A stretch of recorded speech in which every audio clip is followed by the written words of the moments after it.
Hey there, friendlies. How's up? Welcome to the 9th of December, people. Welcome to the live stream, also, people. Which live stream is this? This is the Babies, Blades, and Bushcraft live stream, where we got, oh well, bevies. We got Blades, and I got Bushcraft on my mind.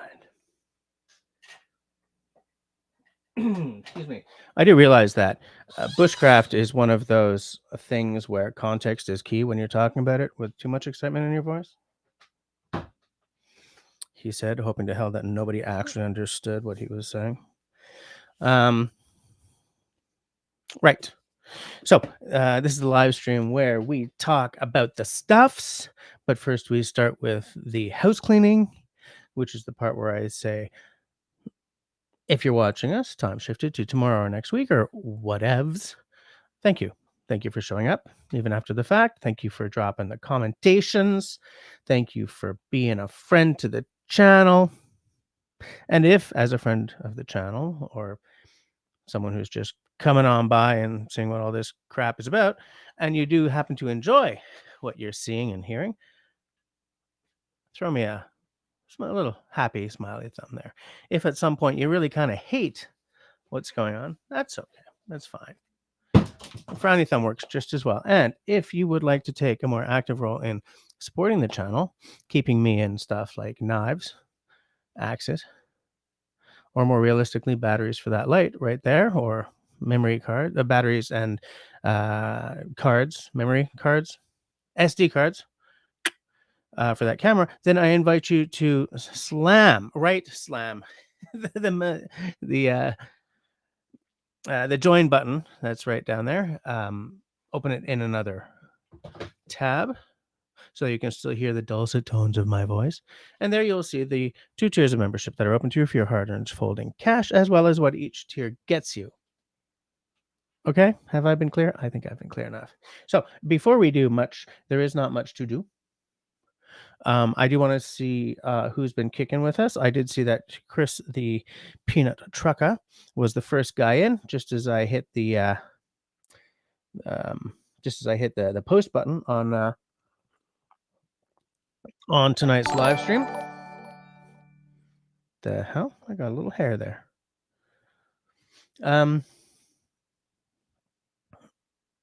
I have glitched. Yes. Just gonna see who's kicking back with us. Not a whole lot planned for tonight. I do have a hold on. Mr. Trucker was number 1, saying hi from home. Beautiful home. I bet you like being on the homestead after being on the road for forever. So welcome home, even though I'm not there. I'm sure the madame has said the same thing. I'm sure she's loving having you there. Peanut Trucker is also inviting you all to hit that smiley thumb on the way in, or there may be some hammering going on. Okay. There's me. Crispy's popping in. Say hi to everybody. Crispy is a channel hero. Mr. Peanut Trucker is a channel mod. Scrolling down past everyone, just saying hi. I just want to make sure that I catch everyone. There's Mr. Country Boy saying hi to everyone. Country Boys. Sorry, I was not fast enough on the mute button there. I was going for it and realized I don't got time. Sorry, folks. Country Boy is a channel mod and a channel hero.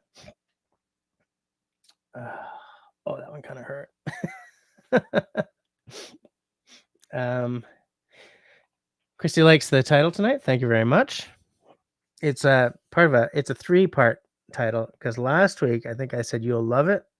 This week I said you'll enjoy it. And I got a concept for next week as well. But it is dad jokey enough for me. A little. It's quite punny if I do say so myself. Country Boy does say that I'm full of dad jokes. Pay attention and you'll see that it's true.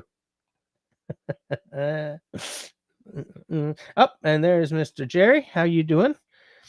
With the usual string of emojis. He's got a knife. I have a knife, but it's in the back room. He's got an axe. I also have an axe. He's got a tent. I wish I was in a tent, and he's got a fire, and I wish I was sitting next to a fire. Although I could still live stream. I mean, the reason I bought the phone I did was because I wanted the 5G so I could live stream from outside, provided there's signal. You know what I'm saying? Oh no, he's already yawning. Somebody. Oh, Destiny's driving home and listening this time. Destiny, I'm gonna call you Jim from now on. Howdy, Destiny. How you doing? How you doing? Gotta stop doing that too.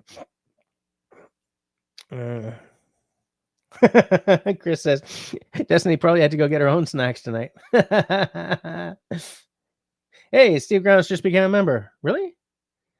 Well, that's cool. Welcome to the membership.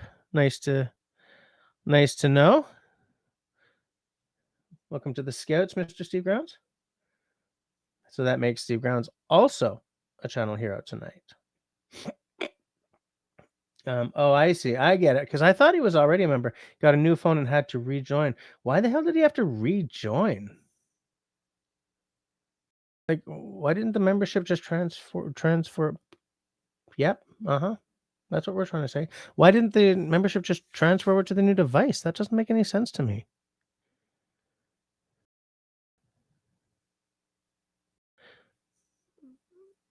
I don't get it. But anyways, congratulations on the new phone.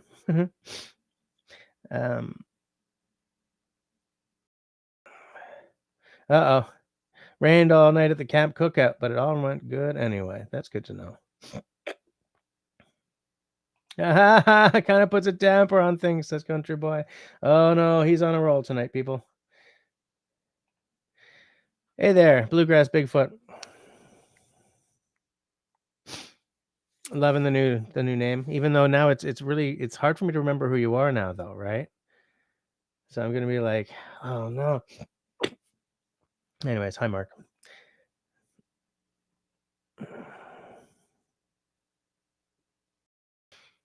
It's like stuff is rolling up there, but it's not showing up in the side chat right here.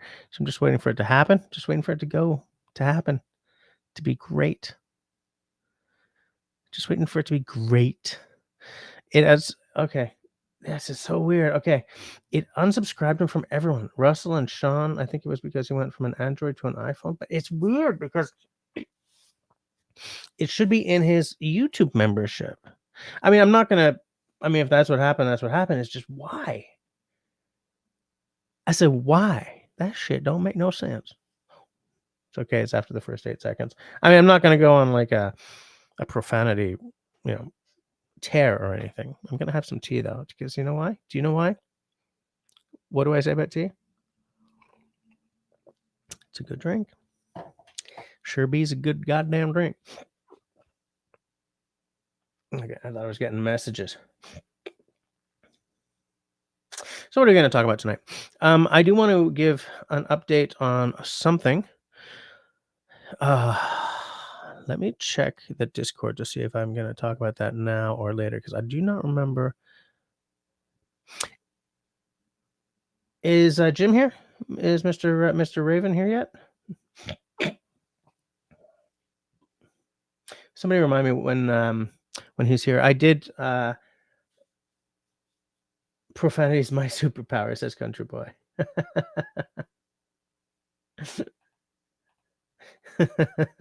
I like it. I like it. Oh, the whiskey for tonight is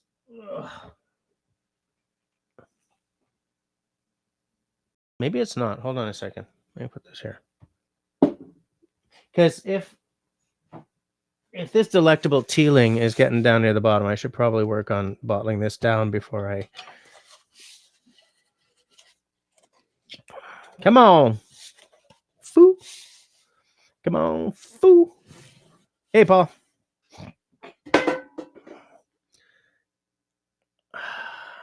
I should probably start bottling this down. Where is it? Jeez, what a dark bottle. Hold on a second here, people. Yeah. It's right there. So I should really start thinking about bottling this down. What I was going to have at 10 o'clock was this Focus, you bastard.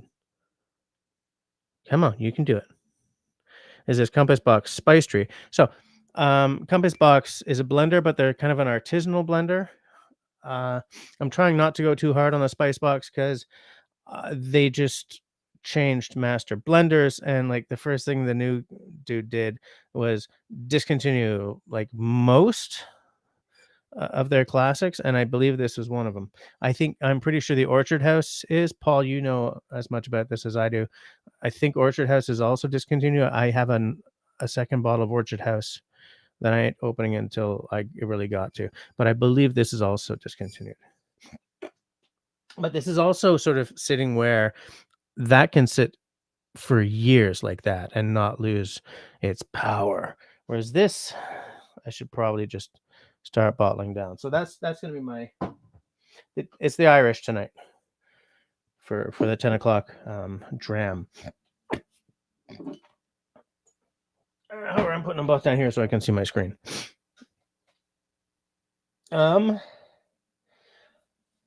Christy says, let me know if I need to set a timer for the whiskey. So that's Teeling, it's a 3-year. So 3 minutes to 10 I can pour at. I mean, but it whatever. Whatever. Just let me know when, if you see that we're coming up on 10 and I don't show any sign of realizing, just sort of let me know. And we can do that. Are you having a scotch tonight? Or are you having what did you have? Were you the one who was having Jim Beam, the white label, recently? Gonna sneeze. Okay, we're good. Are we good? Gonna sneeze. We're good. I was gonna say something and it was gonna be amazing, but I just don't. Oh, you're having the Bullet Rye. Nice. I am out of rye. I was looking through my whiskey because I wanted to make a drink. What was it that I wanted to make?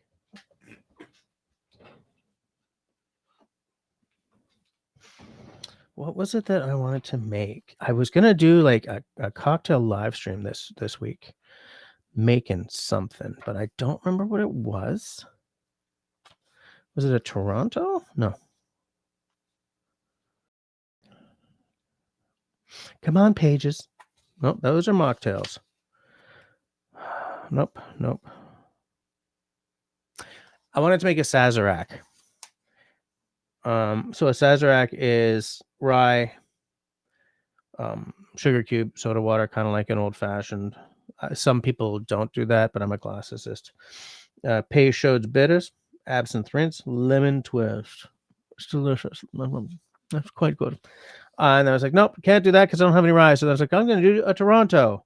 Like, no, because that's rye, Fernet Branca, simple syrup, Angostura bitters, and an orange twist. So I was like,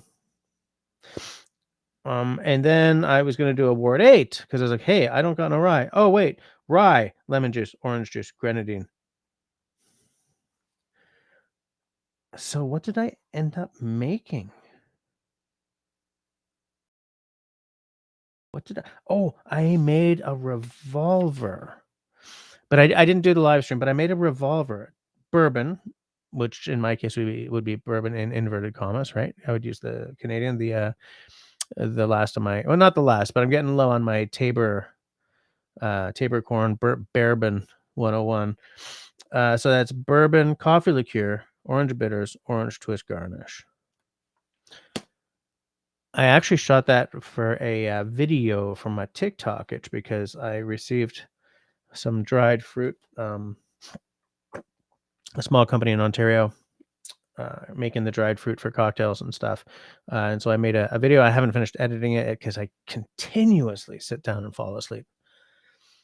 Just daily life wrecks me, man. It just wrecks me.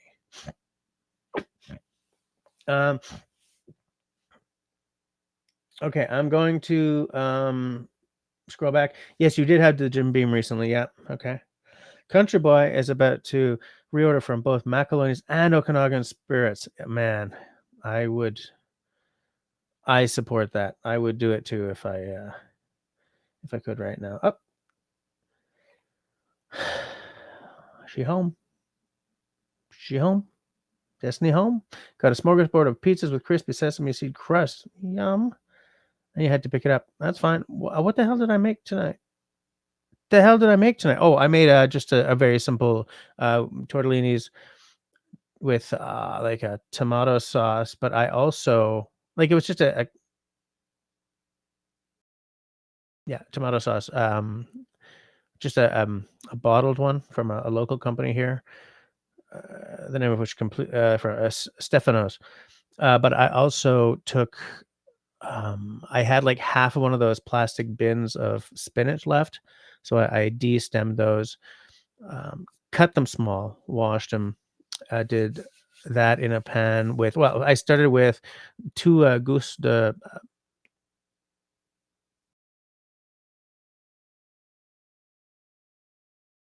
2 cloves of garlic, sliced them super thin, like paper thin, and a shallot, which I also sliced very thin and then minced the hell out of.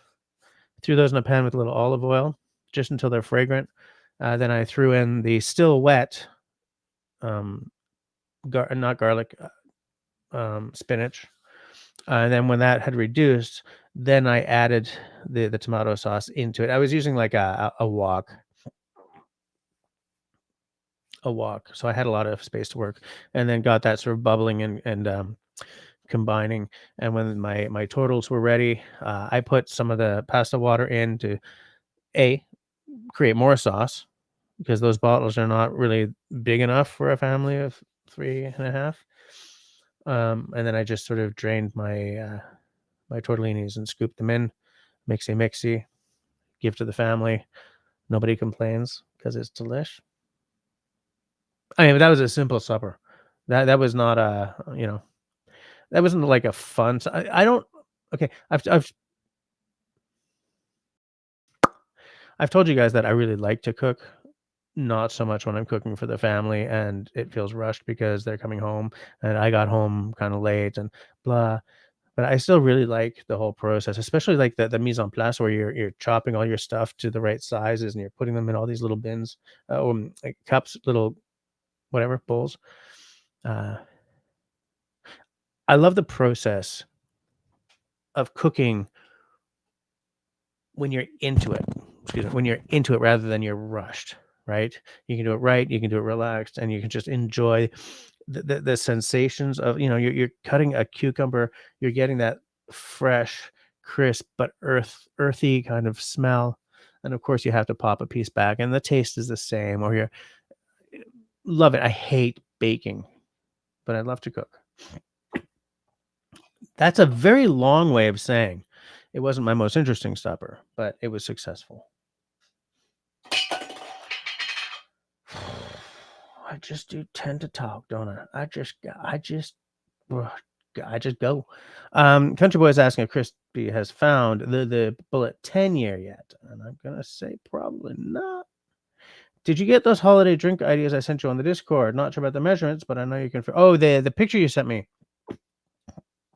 So I did see that. I didn't print it though. Um, hold on. That was in the which because I mean, we may as well talk about them. Was that in pics? Was that in pics? Yeah. So Santa Hat Martini, citrus vodka, lime juice, splash of grenadine, and top with Sprite. That doesn't sound like a martini to me. That sounds more like a. It's not a sour. What would that be? Paul, what does that sound like to you? Wait, Paul, are you like a cocktail guy or just a whiskey guy? I realize I fired that question to you without even ever having actually asked, because on your Instagram it's all like very freaking good bottles of whiskey, but I've never seen you put a cocktail up.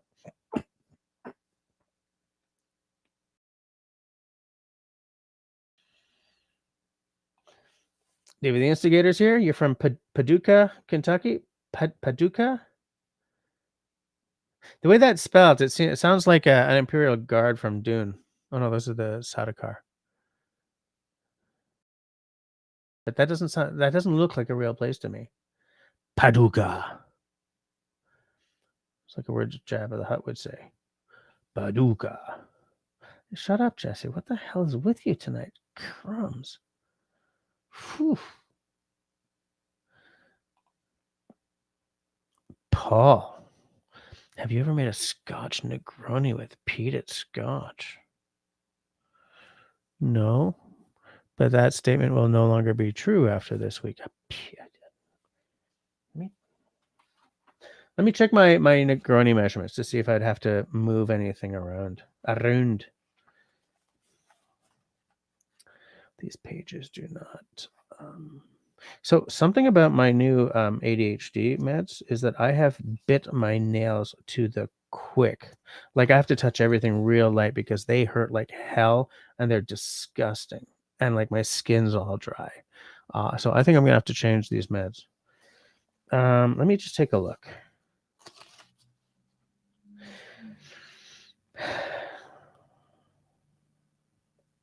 So my Negroni recipe, which I didn't make up. It's just I know that not everyone uses the same measurements, but mine is an ounce and a quarter of gin, ounce and a quarter of sweet vermouth, ounce and a quarter, no, ounce and a half each of gin, red vermouth, and Campari. Yeah, I guess a peated gin, a peated Scotch would not overpower those. Like I wouldn't have to reduce the Scotch. Which peated Scotch will I use though? I am Lefroy averse because of the what I call the Band-Aid. You know that about me, Paul, right? You know I hate the iodine. But I use like an Ugadal for that, or is that like too expensive? No, I mean if you're using a peated Scotch, it's going to be an expensive drink.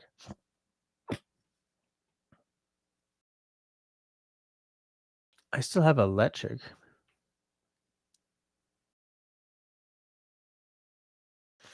I still have a. Oh no, the name just went. It's they used to do vintages instead of age statements. Oh, it's gone. I've still got a bottle of that. Oh, what's it? Christy has not got it because she hasn't gone to the big liquor store yet. We'll check after the first of the year. Don't you want to check for the 31st of December? I'm just throwing that out there.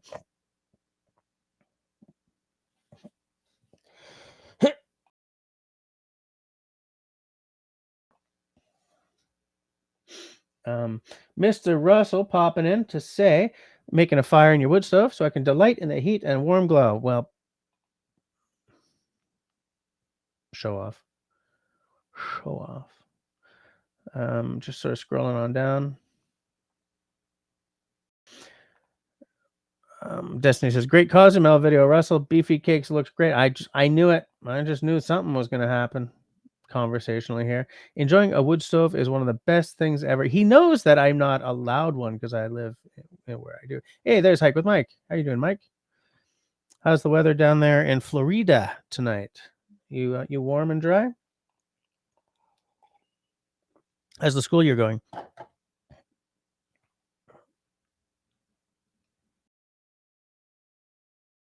Country boy's like, damn it, Christy. My recommendations are not to be taken lightly. It's a good bottle. You know what? I'm gonna back Country Boy on that. Like when I first met him, he's like, oh, I don't know much about whiskey. Every freaking bottle he's made sure I taste, either by being on my butt until I can find it or by sending me one. They've all been great. So if he's telling you to find a bottle, I would do it. Also, when I was buying bourbon, I thought Bullet was good stuff, and I was very interested in the 10-year. Absolutely, I didn't get it before the world went to hell, but I back his concept that you should go out and find it. I bet you it's going to be expensive, but I think it'll be a worthwhile purchase.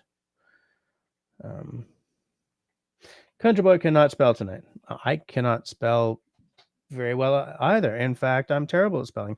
The other day I spelled level backwards. For God's sakes. Yeah, Discord picks. Yeah. Oh yeah. So citrus vodka, lime juice, splash of grenadine, and top with Sprite. I mean, it sounds pretty good. I'm kind of vodka adverse, but a citrus vodka. Would I go all the way to a limoncello for that though? Because limoncello is good stuff. You know what I would like, but I'm not allowed to buy because I buy too many kitchen gadgets. Is I would love a sous vide because I came across a limoncello recipe that takes hours instead of days if you have a sous vide. I was like, "Honey, I want to buy a sous vide." She's like, "No, you're not. We don't got any room." And I told you, stop buying kitchen stuff. Honey. Yeah, I know. But no. No. Okay. Because I'd like to try making my own limoncello. And I also think that maybe a sous vide might be a good way to throw a supper on the table in a stress-free way. But you know, I will not be buying a sous vide anytime. I looked at start again. I looked at them on Amazon. They're not that. They're no, when they the glitching tonight. When they first came out, I feel that they were a lot more expensive than you can find them for now. Like I found a couple on Amazon for like under $100 maybe. You know, now I don't know what the quality is, but I don't know enough about a sous vide to know the difference between a great one and a lousy one, right?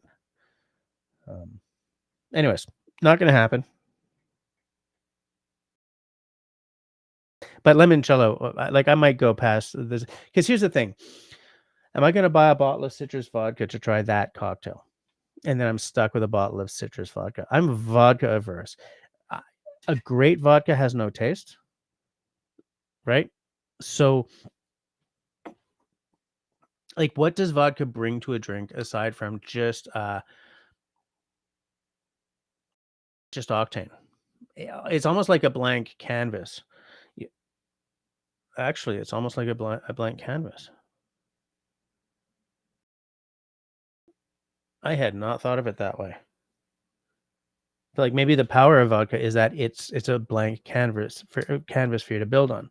It gives you like a basement of booze without any. I mean, I'm still not interested in vodka, but if you see it as a blank canvas, I don't want my canvas to be blank in a cocktail though, because I don't want to be throwing 8 things into a glass. I am going way too far down the rabbit hole on this. Okay, so I might go on that limoncello, lime juice, splash of grenadine, and top with Sprite. Now, interestingly, um, I've been trying to find like my holiday cocktail for this year to serve at parties and stuff, and I tried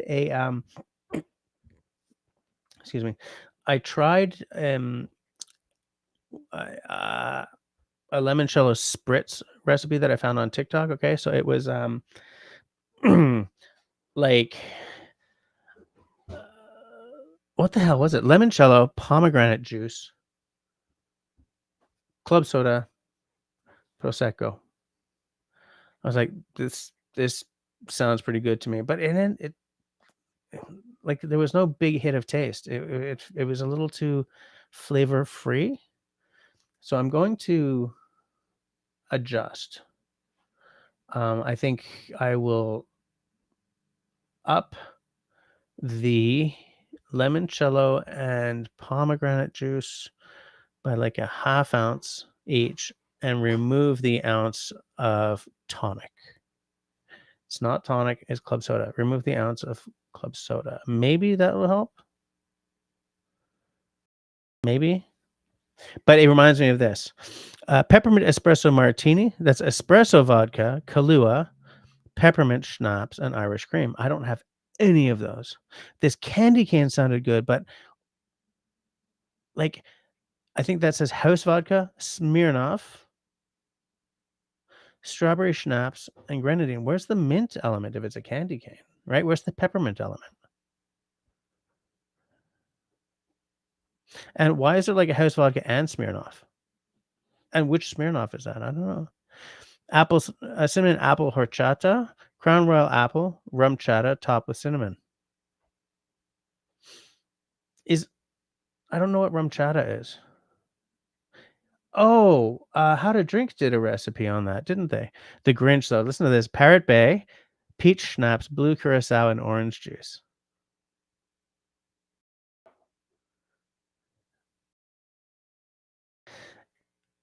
And at the bottom, the Dirty Snowman, hot chocolate, warm whole milk, and topped with marshmallows. Spiked with liquor of choice for $3 more. So that's a $7 hot chocolate. Excuse me. Hike with Mike needs to get back into the woods. Dang, so stuck with work these days. I also need to get back into the woods. So we have that in. Oh, okay. You're whiskey. Okay, that's what I figured. Just going off of your Instagram, but the only Scotch Hike with Mike has is Scotch tape. Okay, fair enough. Paul says 1 ounce Campari, 1 ounce chartreuse, 1 ounce peated Scotch. Oof. I do not have chartreuse right now, says the entire world. But I have, I don't know if you've tried that local herbal liqueur that's sort of a chartreuse analog. It's pretty good. It's not exact, but it's pretty close. I'm going to write that down.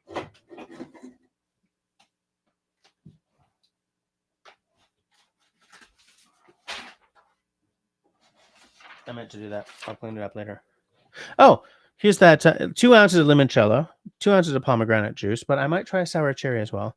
1 ounce of club soda, 3 ounces of prosecco, and you just build it in a wine glass full of ice. So maybe 2.5 limoncello, 2.5 pomegranate. Skip the club soda. But anyways, that's not what I took that out for. I took that out so that I can write down that Negroni recipe.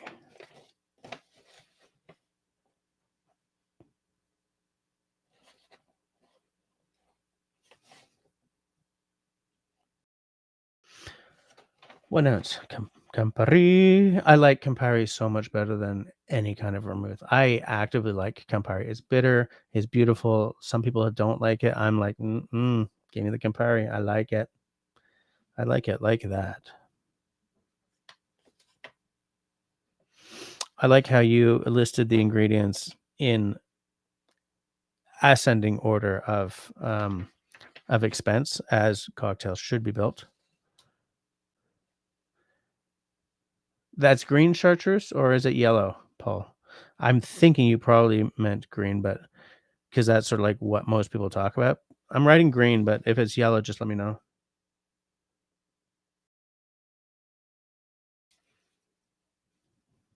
I am looking forward to trying that. That sounds good to me.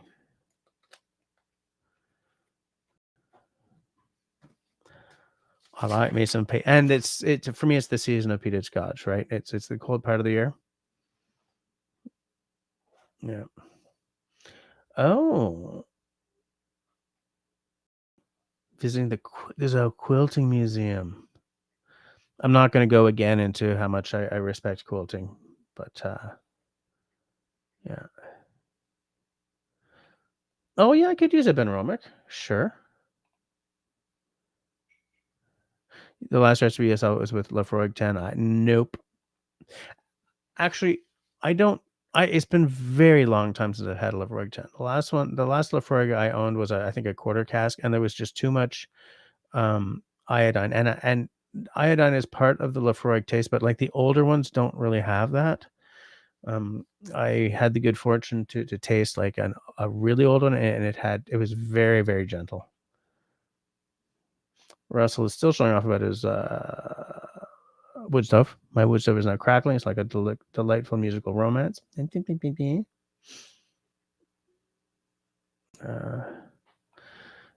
David the Instigator is hitting the local museums, but the spouse unit will be going to the quilting museum.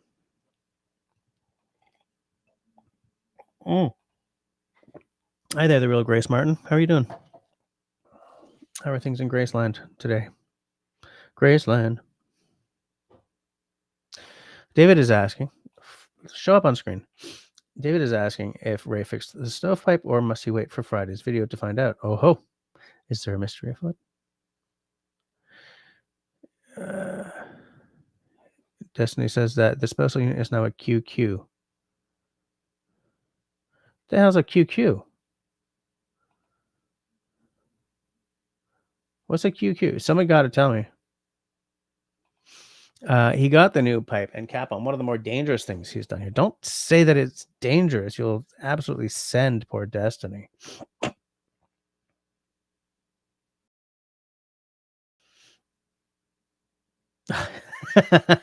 See? No, seriously, what's a QQ?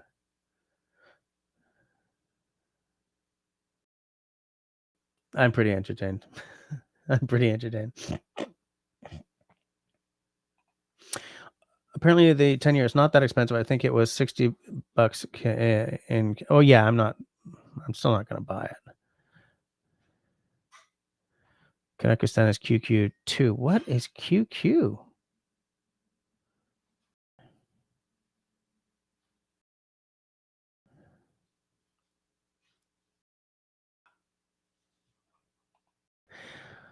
By the way, Rainette, I wasn't a brown liquor guy until I joined Dribs and Drabs. You made it all sound so good. I had to try. Yeah, I remember that. I remember you, in fact, saying that you weren't a brown liquor guy. You were more of a beer dude. Wait, there was a popular singer in the 70s, Peter Lemoncello. I don't really. Hey, Ian the Weblord is here. How you doing? How are things in your part of the world? How's life? How's cabin life? I'm just sort of scrolling because there's a lot of Ray talk going on here, and I feel that if I read it all out, it would start to get a little awkward.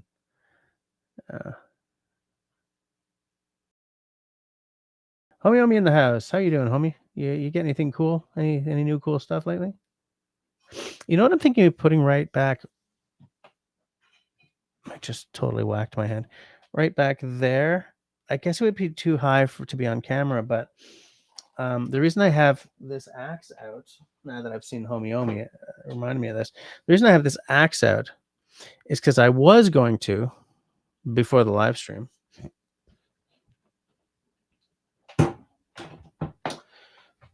chop that wall down. I'm just kidding. I have this, right? My original plan, I have two of these. My original plan was to hang two axes all the way in the back, but maybe up there so that I can, like, if I'm talking about axes with you guys, I can just grab it and take it down and show it off like I'm about to do right now, because there are very few things in this world as gorgeous as the Grandsfors Brook small forest axe. Well, the full-size Grandsfors Brook forest axe is one, but I don't have that. And by the way, these are so much more expensive. Like when I bought this one, it cost a mint. I think it was like $193 or something. And that was,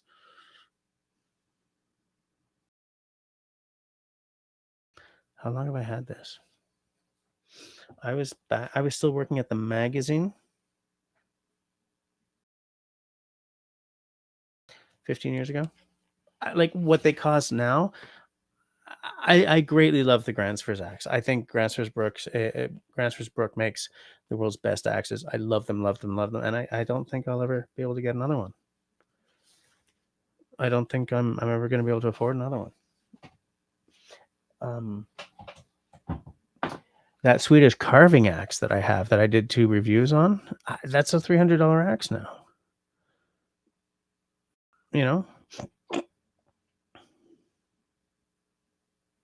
No. Beto in the house. How you doing? Our thing is down in Brazil tonight.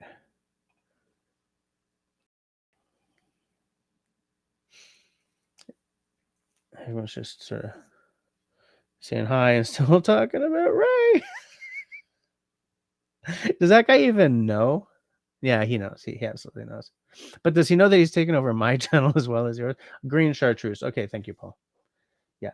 The chartreuse replacement that I have is for green. I would like to pick up a bottle of yellow though. I can see the yellow chartreuse more often than I see the green. It's really expensive.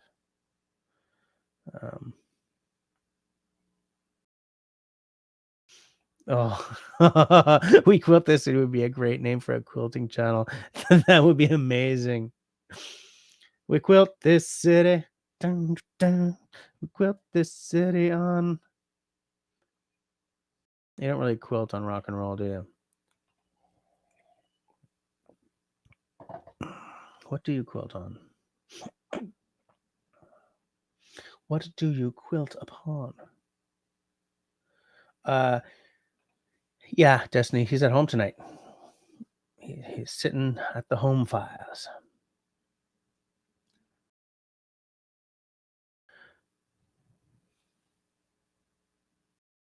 Not gonna say anything. Yep, I agree with Russell. It's a fantastic name. We quilt this city on rock and roll. Everyone's still saying hi.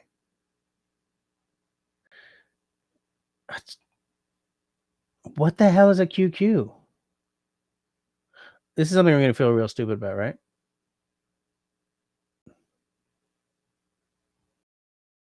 Oh wait. Christy says, "Oh, a quotable quote."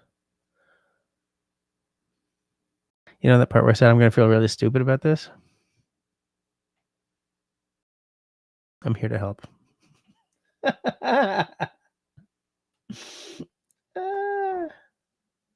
Yep. Okay. Fudge. Hey, Jim. I wanted to tell you, I pinged Kusk Bushcraft about coming on. I just did it last night though. I haven't heard back yet. Are you still here, or am I just really late on the chat? I should have checked that before. No, that was 4 minutes ago. So yeah, you probably missed it. But somebody tell me when he's back if I miss him coming back. But yes, so I did ping this Kusk Bushcraft. Look, it's a long shot because that guy don't know me from Shanola, right? And I know that like a cold call, like it's an email, but you know what I'm saying. Very rarely works. But no harm in asking. Am I correct? I am so correct. I am absolutely correct. I am correct. Not yet, Mr. David. Well, am I going to get news? We'll just move right along. As an 80s metalhead, says Mike, the only axe I know is as Axl Rose.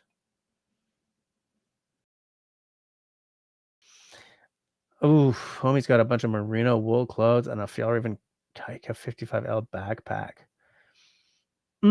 Man, you get the best stuff. You get the best stuff. Merino is way too rich for my blood, but I would love some merino for traveling with, because I mean you still got to wash it, but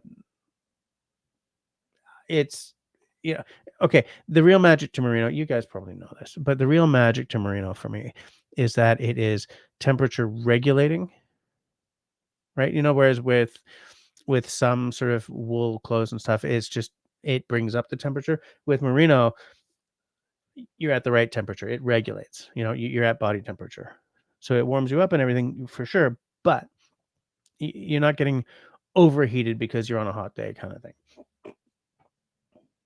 You know.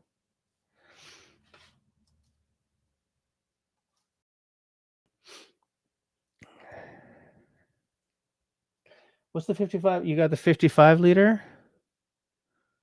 I don't see the 55. I want to show it. I want to show it to the friends. There it is. Well, there it is. I'm gonna show the friends that backpack. Okay. David says Ray is all knowing. I am unsurprised.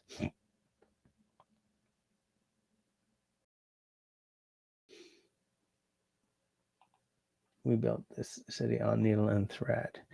Allow me to share the screen. Okay. Share screen. Share screen. Tabernacle. Allow. Fuck, man. Stupidness. So, this is the so you said you got it on. No, it's not showing because it's a 3-step process here. Take a step out, guys. So this is the 55 liter, which is sort of their smaller one. I'm gonna go out on a limb and say you probably didn't get the UN blue, but what else is it? Black color. No. European companies should not write color that way. I like that dust. I like it in dust. And I like the green as well. It sort of screams Fjallraven to me, but I like that dust. Like the black. I even kind of like the UN blue, but I would feel that with that blue on, I would need to have a blue helmet on as well and like fatigues or something. But yeah, so nice. And it's a good size too, but like so 55 comes in medium and small. I believe I would need a small because I'm only 5'7". Oh no, small is for less than 5'6". Okay. Oh, piss off. So I would need the medium/long. Okay, good to know. I mean, I'm not buying one right now, but it's good to know. Yeah, look at that. That is for, you're packing everything along. You got everything. Um, he said, trying to move right along. So you can't just it doesn't have an arrow to just look at the next picture? Okay, so let's just good compression strap system. There's no MOLLE or anything on it, but who cares? Yeah, look at that there. Boom, there's your compression straps. These are kind of compression straps too, though. Oof. Very nice. I like the adjustability. I like it. So this is how big this is, probably the small because this person looks quite small.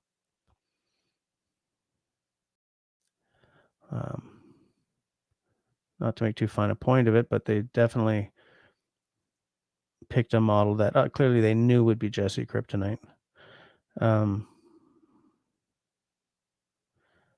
I'm looking for a water. Oh, okay. So I guess you can put a water bottle in this pocket here, and you would keep it on with the strap here, or you could put it in here. But like, it doesn't come with an integrated camelbacky thing, does it? Got a strap across the front. Oh, with a whistle on it. That's cool. I'm not going to scroll down. Okay. I love the color of this version. Yeah. So this is going to be an internal frame. Oh, well, this is technically external. This frame is made from FSC certified birchwood and treated with linseed oil. So that part's outside, but it sort of goes inside up here, which is cool. So it's like a hybrid interior exterior.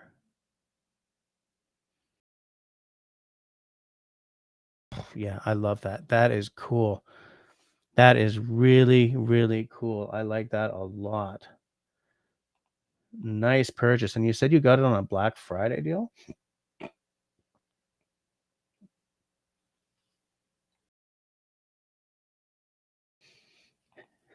Ray once saved the prime minister, then solved a minor financial crisis. And then, of course, Destiny, because she's on the ball, says all well in his Crocs. Ray for prime minister.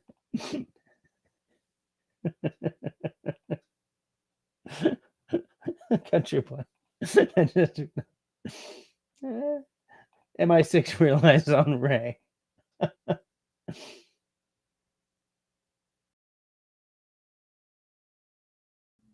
Okay, you got the green one. Nice. It looks much smaller. I don't know how big you are, but I mean, it's a pretty size.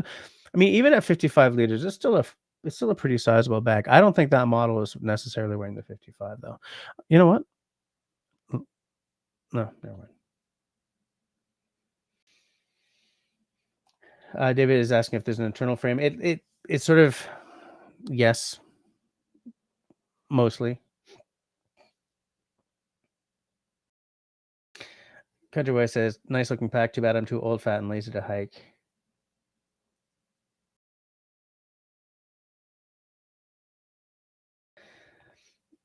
Russell says, "AI says the song should be we quilt this city on blocks and rolls because apparently quilting blocks and jelly rolls are both quilting things." Yes, I know I know blocks are.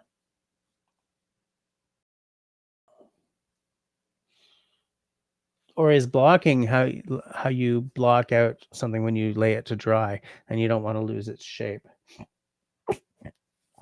I would absolutely buy that bag in the sand color, the cat or dust or khaki or whatever the hell they call it. Whatever the hell they call it.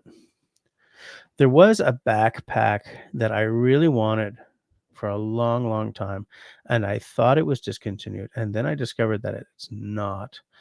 But the magic's kind of gone. Like, um, let me just see if I can find it. Is it technically a hunting backpack? Yeah. I mean, I still think it's really cool, but let me share this. The Steuben. So it's an internal frame, doubles as a stool. Okay. I mean, I love it. I really do. And I love this element because I would use that a lot. Okay. Um, it was originally an ice fishing backpack, I believe.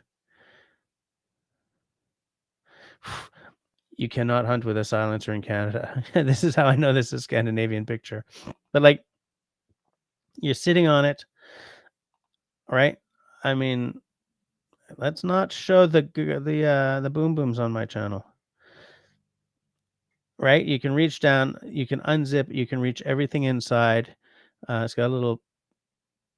That's an extra. I think that might be something you unfold from a zipper or something. But for the price,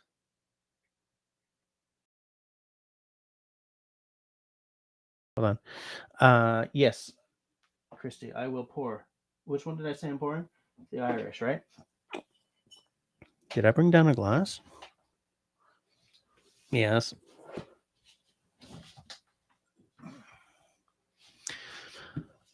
For the price, it's I think 320 Canadian. Because I would absolutely require these side pockets, but they're like an extra charge and they ain't cheap. But like I love the size of it. You know, it's exactly the size I would want. I love everything about it, but I'm not spending 320. Okay, if I had it, I would totally spend it. But like I would want the because look at these straps. It's the one Homie bought. It has a much better carrying system, but I mean that's a bigger pack for further trekking, right? This you're just putting your stuff in for a short trip or whatever. You know, I wonder how much those side pockets are. I remember them being like $90 or something. Oh, they have a 20 liter. No, who the hell wants a 20 liter? No, it's got to be the Singy Steuben, not this little Singy 20. That's not gonna be big enough. These are the same family? I do not think so. This is Kaika. So, oh, okay, Singy 28, 48. Yeah, it's the Steuben I like though. But where are the side pockets? Or are they discontinued? I'm just getting really boring. Shut this off.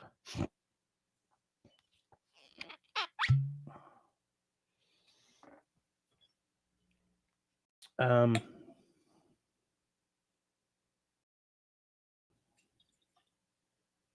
wow. Okay. That was a little more energetic than I was hoping to pour.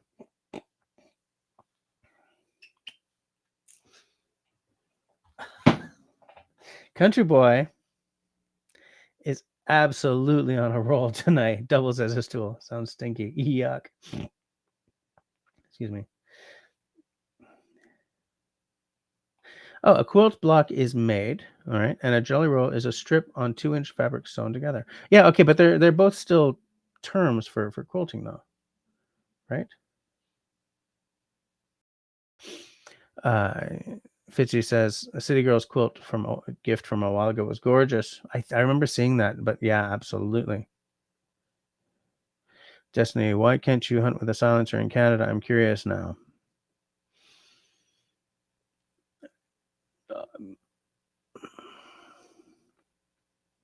How do I put this without inviting a political discussion that I'm not interested in? There are elements of firearms related stuff that are on a prohibited list, and there's others that are on a restricted list.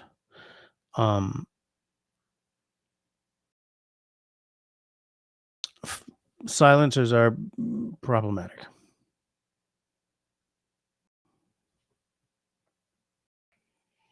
Oh, still 2 minutes.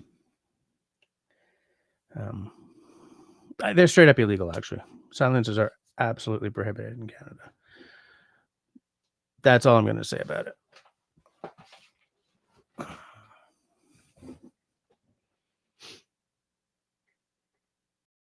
And I don't want people to think that I'm necessarily an anti-gun guy. I don't like anything political on my channel. If we were not on screen, I would gladly talk about boomsticks I would like to have and boomsticks I don't ever want to have and all that stuff. But anyways, I will go as far as saying certain things are legal and illegal. Everything else, I'm so bored with people's political points anyway these days. It's like, shut up. Tell me about your kittens. Tell me about your kids. Tell me about the latest bottle you bought or the latest mountain bike. I haven't bought a mountain bike in like 20 years.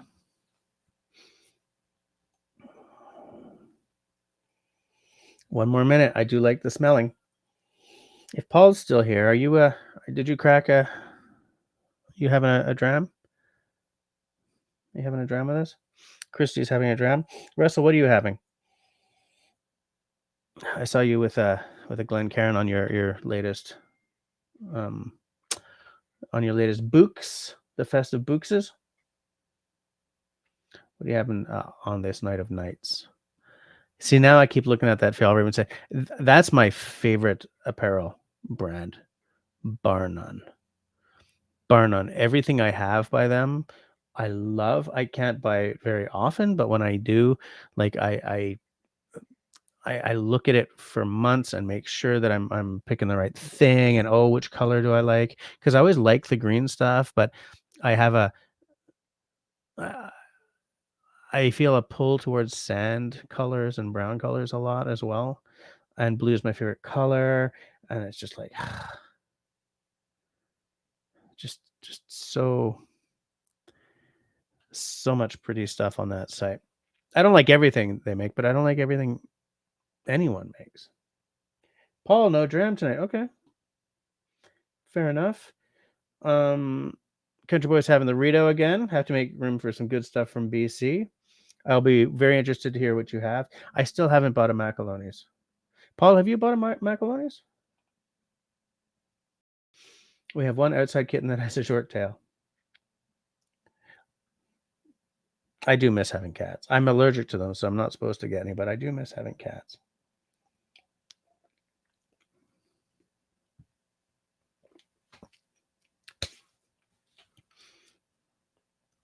I said last time, and I say again, I have yet to try something from Teelings that I don't like.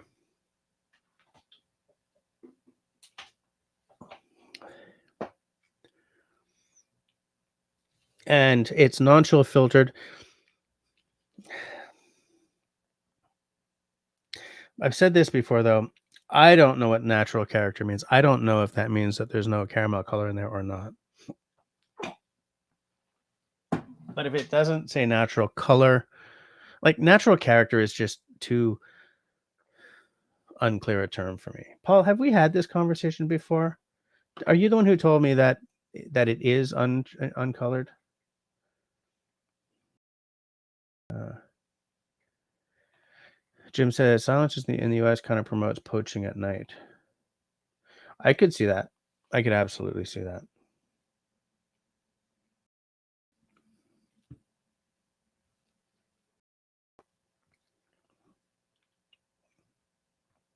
Nice liquid.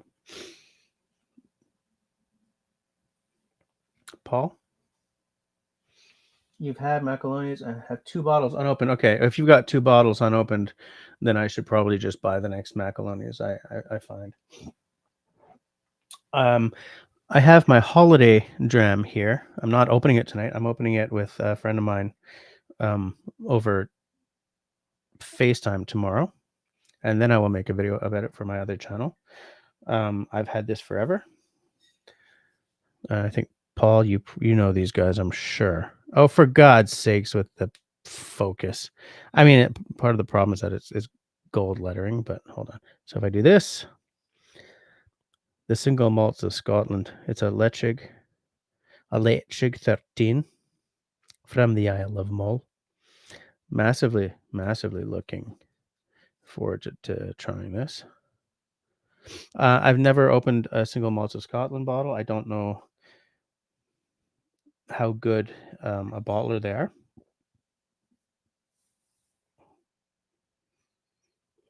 And again, I don't think this says anything about chill filtering or caramel coloring on it, so I don't know. I just don't know. But this is done in a cherry butt. A sherry butt. A cherry butt is something completely different. Damn it. Anyways, so I'm opening that tomorrow night, and then I'll do a video on it for my other channel. Paul says, yes, Teeling is colored. Okay, that's disappointing, but not surprising since it doesn't say natural color on it.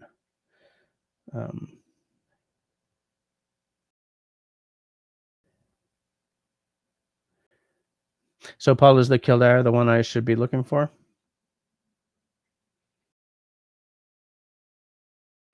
Like, that's the one that Country Boy, yeah, and Country Boy just said that he loves it.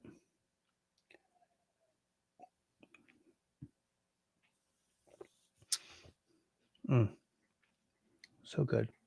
So good. Shut up.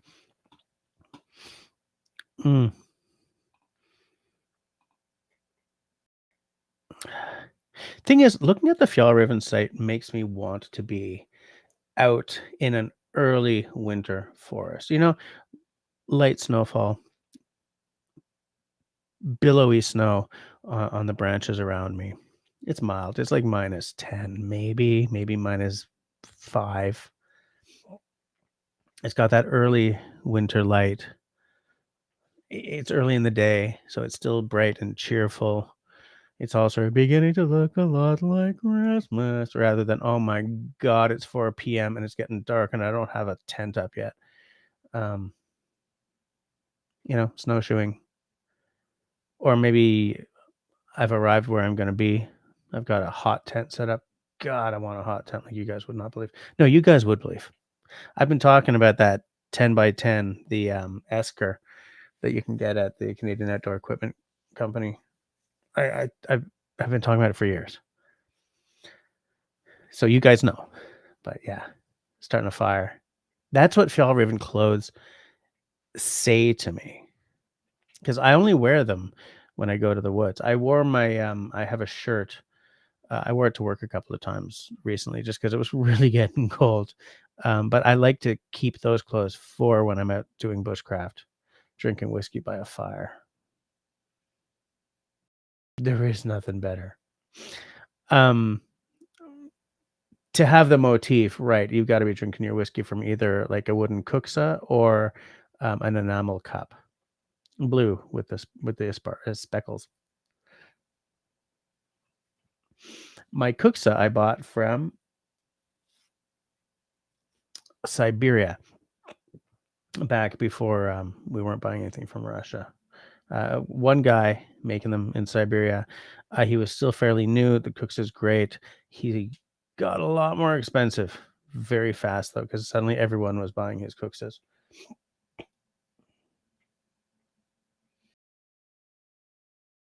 Um,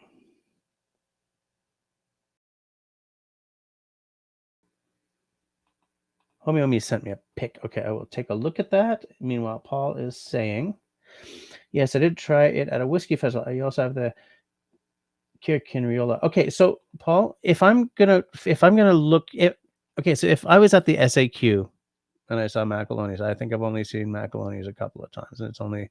But if I saw two or three different bottles there on the shelf, he said, realizing he should just look at what the SAQ has. What would I? What do you think I would? What would be my best choice as my first entry into the Macaloni's?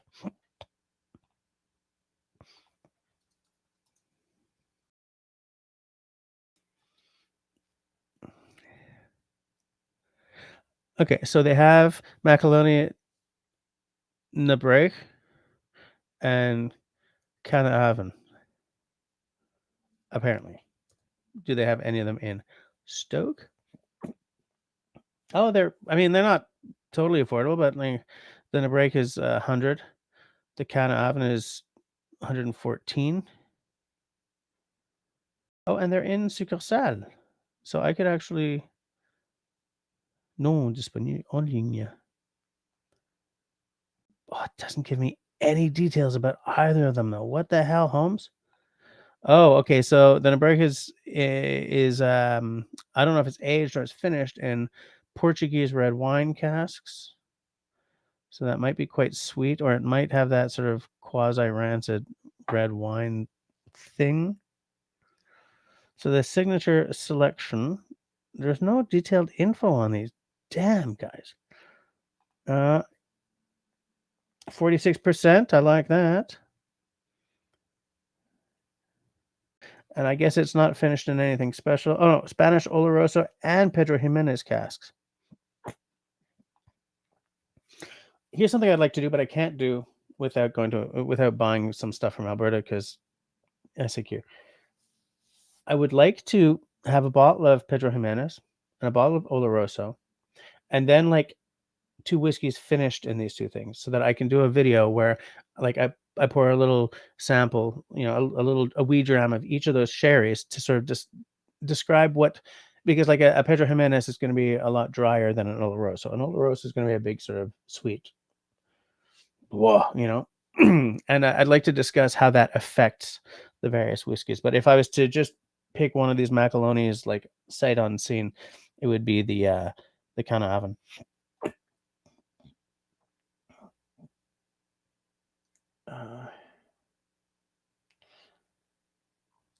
Hold on, I'm just going to Destiny's asking Russell if he is live on New Year's Eve this year. Scott is cold in Florida too. Yeah. Oh yeah, the Au Royale. That's my dream bag, with one issue. I'm too small for the full size, right? They used to have. I don't know if they still do, because it's one of those that I cannot go to that site because I just dream. The full, because they're canoe bags, right? So they've got this great sort of narrow thing to them. The full size is actually literally too big for me. There's a junior, which I believe is more my size, and now in recent years they actually created an even smaller one. The only time I've ever gotten to really strap one on was there's this paddling place in Ottawa, the name of which completely escapes me. If Tenenbaum was here, he could tell you because he was with me at the time. But having looked at them up close and like touched them and like, what's this, what's the quality of the stitching? Wildly expensive in Canadian dollars. Like never in this lifetime for me. But yeah. cool bags, and I like the little sleeve for the axe down the middle of the back. Beautiful, absolutely. If you get the chance to buy one, buy it. Know that I'll be jealous of you for the rest of our lives. But Fitzy. So what kind of wood heater would you get for the hot tent? Okay, so here's the thing. I'll just go to the Canadian Outdoor Equipment Company. Canadian. Oh, the typing sheet is hard. Outdoor Equipment. Go. You gonna work with me here? Oh yeah. Okay, there we go. No, I want the website. There it is. Okay, so here's where I discovered that they no longer even sell it. Right. I'll share the screen. That's the wrong screen. In fact, I should close that screen so that it's no longer taunting me. And I shall share a new screen. Share a new screen. Stupid machines. Okay, so you guys remember when I used to do those share? Stupid. You guys remember when I used to do those gift guides?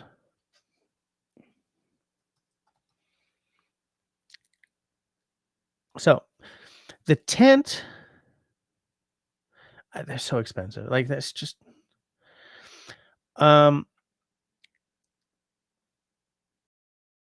I had figured that the Classic 2, because the placement of the stove in the Classic 2 is better than the straight up Classic. Now, if I click on this, does it sort of show the stove that goes with it as part of the related stuff? Yeah. So they make camping stoves. Here's the thing. I don't know if the Esker stoves are any good. I had one picked out.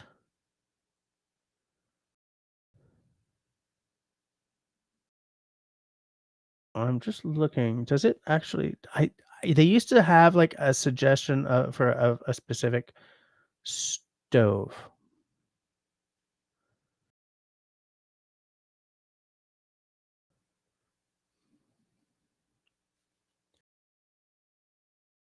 Oh, it doesn't say which stove is suggested.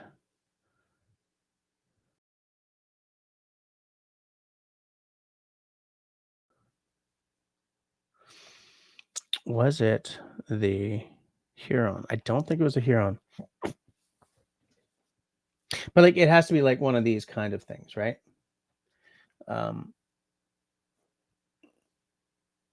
It's not the prettiest stove, but I don't know anything about Huron winter camping stove is designed for use with the Esker's Arctic Fox, right? Oh, the 10 by 10 Arctic Fox and the 10 by 10 Classic and the Classic 10, Classic 2 10 by 10 or other. So I guess this is the one. Um, I absolutely. So wasn't it just between the Huron and the Huron 2?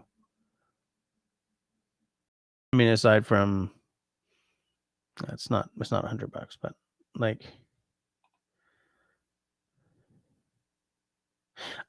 the Huron 2 stove is the one with the angled pipe. So that's the one for the Esker Classic 10 by 10. I mean, so look, that's okay. And do I want the stainless side table? That's what brings up to 707. Okay. Right. I mean, it just because it's easy to put the two together because they're designed for each other. Is it the best stove? I have heard they're not, but I don't know enough about these stoves to tell you what I could get better elsewhere, right? Um, you know, like is the not great aspect just that maybe it's heavy? I don't know. I don't remember. I'm trying not to really research. I'm trying not to really research this because I start to really research when I shift from dreaming mode to planning to spend money mode. And this is a bucket list purchase, right? Um, when I decide that I think it's time, then I will really look into, what's the best stove for the money with an angled thing to go with the classic 2 tent. I think Dennis from Canoe Hound had the classic, not the classic 2, I think. When he was selling his, it was a real lost opportunity for me, but, you know. I like this. It's beginning to look a lot like this. I wasn't sure if I'd mentioned that.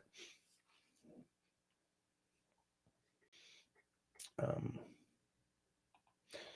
oh, that's interesting. That's cool, homie. Oh, you sent a picture. Hold on. Come on, phone. You gotta work with me, phone.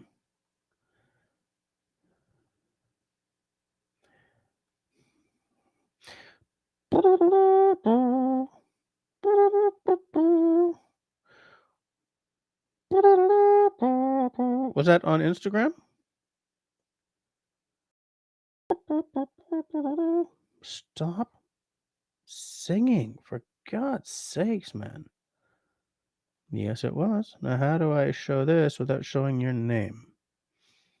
Not all messages need to stick around. Go away. Go away.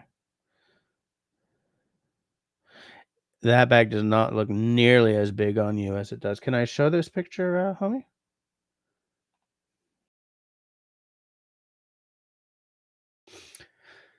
Says the Kildare is kind of bourbony. Okay. Yeah, you mentioned that to me. Uh,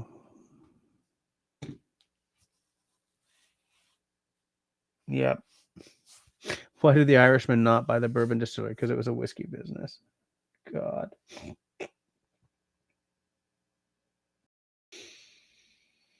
Just so you guys know, for anyone who's got the time on New Year's Eve, unless something comes up, Russell should be live streaming.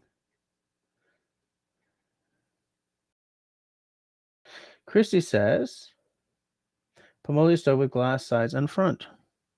I shall now look it up. I shall now retype that.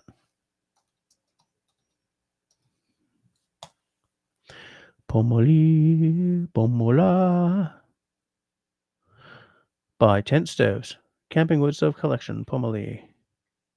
Oh, okay.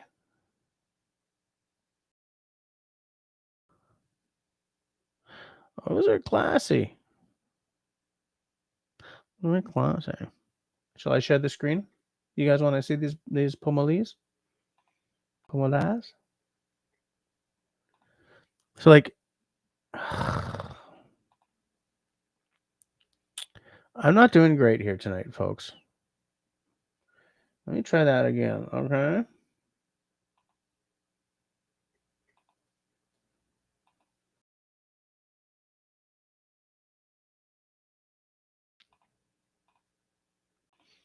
There you go.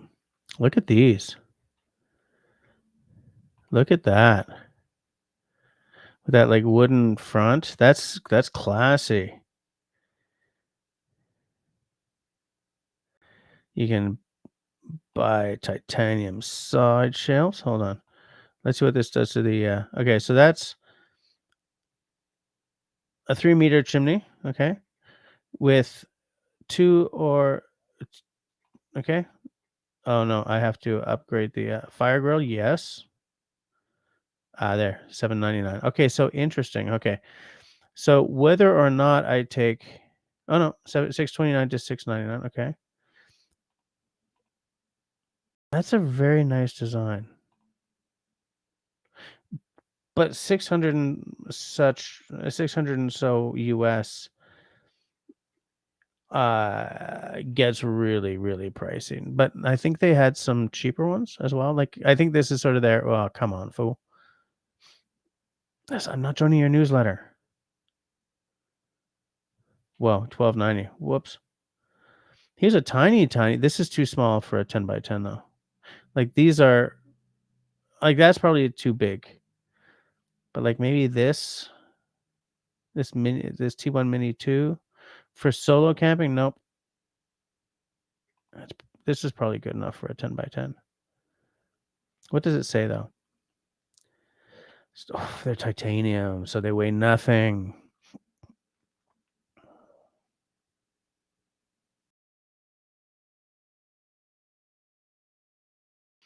I'm looking for like, what's the, like, how big a tent is this designed for? I don't care about the assembly size. I care about what. You got a spark arrestor. Look, this is a very attractive stuff. I ain't kidding. I'll tell you that for damned sure. But I do care less about. Look, I do not use the stove in the inner tent or on the tent mat. I don't know what that means. But nowhere here does it say what size tent it's for.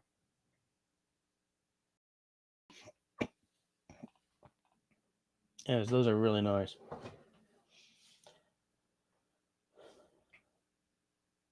Yes, I agree with David here. Jay, Legari. Everything outdoors I've never watched, but and of course North of 60 for sure. North of 60's got a big ass tent though. Like I'm looking for a smaller. The Pomelo I'm talking about is $299 US. That's still gonna be like 500 Canadian, 5.6. Let me take a look.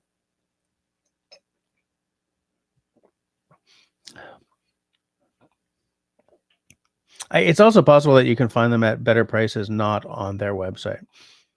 Right? 629, 875. So which one's like $299 US? Like even that tiny one is $389 US. Sort by price, lowest to highest. And what will we see? What will we see? Oh, we're seeing a bunch of pipes. Hold on. There's a spark arrestor. This is not the same as a stove. I don't care about the lucky draws. Cut it out. I gotta sneeze. Oh shit! I clicked on the mute, but it didn't happen. Sorry, guys.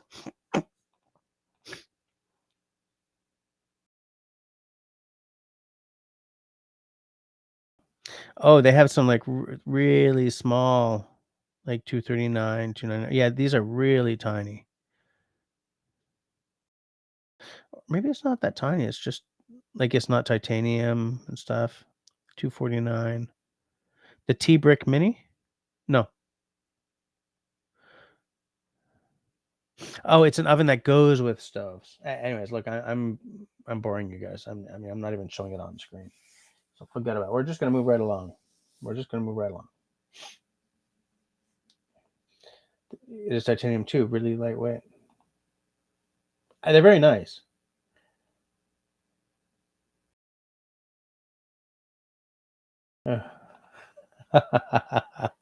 CG was asking if we are doing a ham during the Christmas holidays. I said, frankly, my dear, I don't have a ham.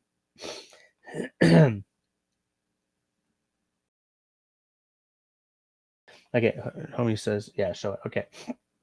Just to show you guys how big homie is. I didn't realize you were that tall.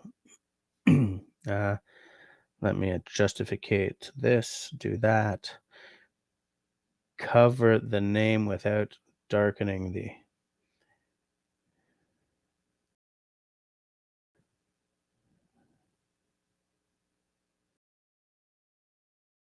Like that big bag that was like dwarfing the model is that big on homie. You are a big dude. Oh, look, it's not showing your name. So how heavy is it? Because I have like that old U.S. Marine Corps bag, or whatever the hell it's called, ILBE, IL, whatever. That one also has a detachable top that I think becomes. It's just way too heavy. And the newish Canadian Forces one using the Marpat, or whatever the. Is Marpat the USMC designation, or is that the Canadian designation? Because the Canadian one was the original digital camo, and Ottawa made a crap ton of money helping the U.S. Marine Corps develop theirs. But that's who cares? That's not what we're talking about here. Marpat. Oh, that's the marine pattern. So what is the Canadian version called? CADPAT. I think it's CADPAT, isn't it? CADPAT. And it comes in like 4 different. Yeah, CADPAT. Okay. So that new one that's in the CADPAT, that's also heavy as hell. They're redonkulously heavy. It's filled with pillows for effect. Okay. Anyways, it's a really nice bag. They make great stuff. They make dreamy stuff. David says RBM Outdoors makes nice wood stoves for hot tents. Very expensive. Good to know. Fitzy got an ad. Oh, Christy got hers on. Her price was on Amazon. Okay. Fitzy likes that stove. Yeah, me too. Those are really nice. David says those wood stoves are perfect size for hot tenting in Arizona.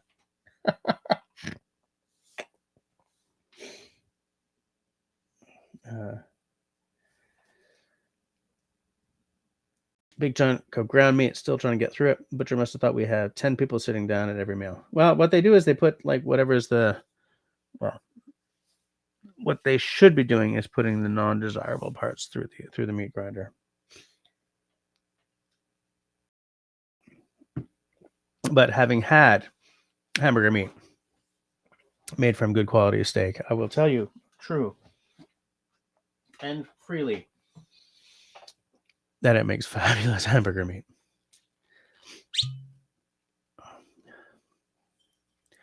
Now you guys have me pining for the outdoors again. I mean, I usually pine for the outdoors, so it's not really out of my way, but you know what I'm saying? I'm actively doing it. I've got snowshoes at least. Like to set up for winter camping, I should have you guys think I should have Mike Morton on again to talk about winter camping? Just because it's been a minute. David's asking where Marcus is. I don't know. Maybe he's on call tonight.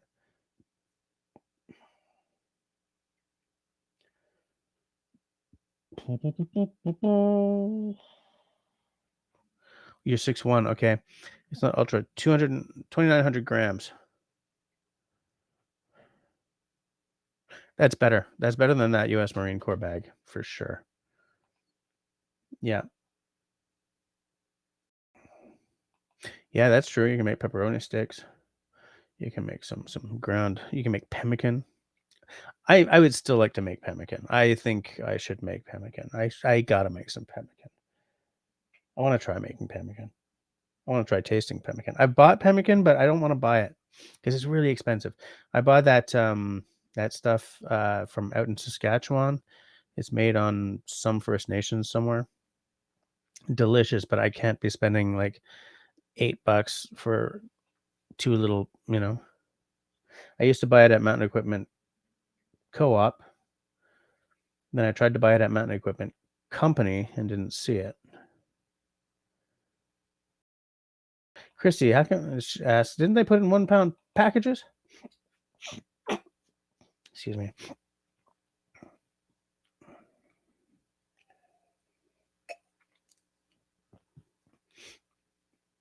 He did not weigh the individual packages. He did not want to disrespect the deer. I'm going to put up a poll because I just realized I'm talking about like, winter camping, hot tenting, and like maybe you guys don't give a Kriznap.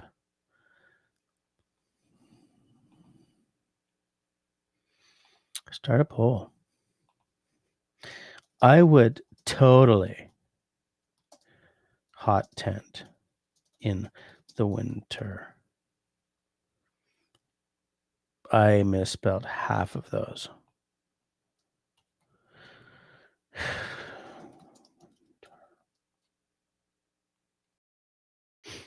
I would totally hot tent in the winter. Yes or no? Do I need to add any options? No. Just leave that for 10 minutes. Because if I'm yapping about hot tenting and like nobody cares about hot tenting, then I'm gonna shut up about it and move on to something more interesting like whiskey or axes or knives or backpacks or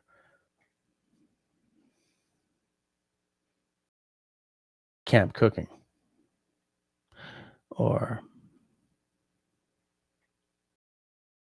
stuff. Christy is taking the travel trailer out for a week soon, and you are so excited. I'm gonna go out on a limb and say you're not worried about things like black ice or any of that stuff down there in Arizona, where you're living on the surface of the sun. Am I right about that? I'm pretty sure I'm right about that. Oh, my land is 10:33. You guys are almost free for the night. Hey, we lost somebody. There's only 15 of you watching. Hey, how many thumbs ups do I have?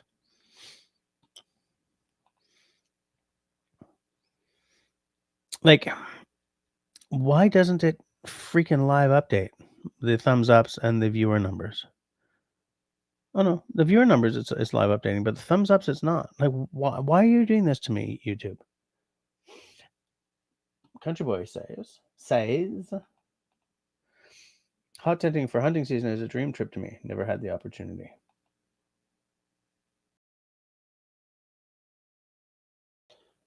Chrissy says no. For the next 2 weeks, it is 75 to 79 every day. So I believe that's the 20s, right? The late 20s. That might actually be the low 20s. Just goes to show you how much I really remember about the conversion.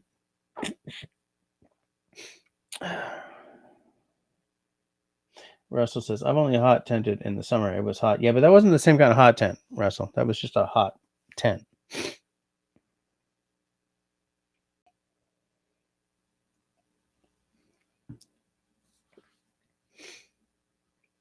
Yeah, nice hot tent. Stove inside. But I would still do a campfire outside, I think. Well,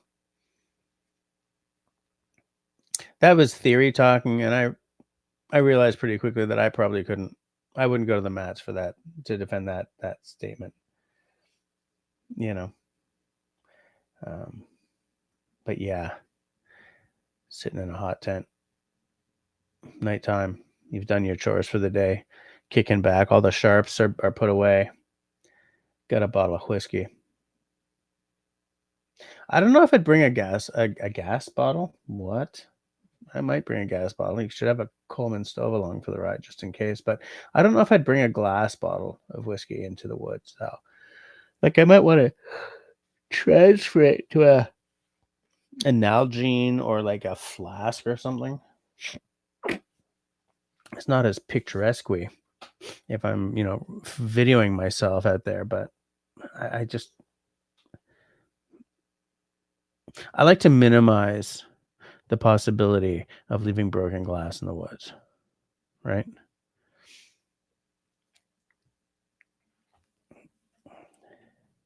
Somebody else just left without saying goodbye. You're hurting my feelings. Country Boy says, the only hunting I do in the winter is day hunting, then back to the buddy's house to sit in front of the fire with a couple of beers and lying about all the bucks we saw. So when I was hunting, we had a hunt camp out in La Macaza, which is a town of like virtually nobody, but it does have a prison, so the population is bigger than one would think.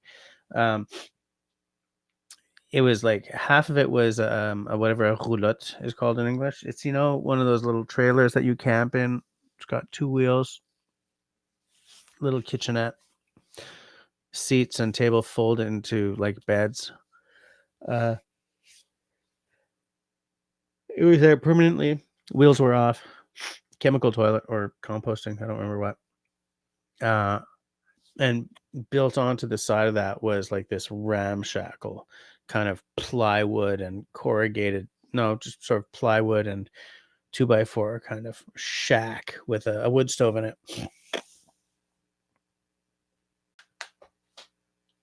I miss that place. We lost the land. You guys know this. You guys have been listening to me for years now. You guys know that we lost the land and it just never picked up again. Um, I did love crawling into bed at night, wind howling outside, wood crackling in the stove.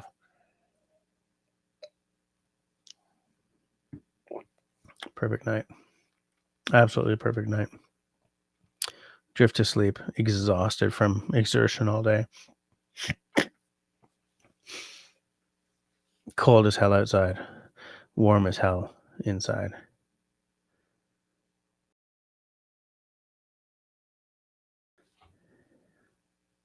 Russell, I'm not showing that, but it's funny. I'm not showing it, but it's funny.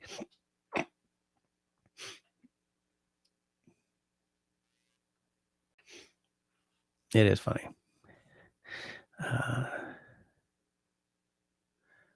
We suddenly went from 14 people to 18 people. So to the 4 of you who've just joined, welcome. We're talking about like whiskey and hot tenting and various things. We've gone down to 16. Okay, so 2 people are like, no, oh, no, I don't like this guy. This guy, he's dumb. But yeah, so did I answer all the questions about the sort of the hot tenting and stove and everything? The biggest thing about the stove is that if there's one that is designed for that tent, to me that just seems like the simple buy, right? Although Christy, those stoves you showed me, those are sweet, but like a lot of money in Canada, right? Because the price, the digits for the nice ones were about the same. Now we may be at par again soon, depending on whatever the hell happens in Washington. But right now, I would have to work sort of a number premium in there for the exchange and for shipping. Shipping, what the hell happened to shipping, people? What the hell happened to shipping? Wow. You know what I'm saying? Like, not even stuff that necessarily crosses a border. It's just sending things is expensive as shift. Hey, Q's here. How you doing, Susie? I hope you're doing well tonight.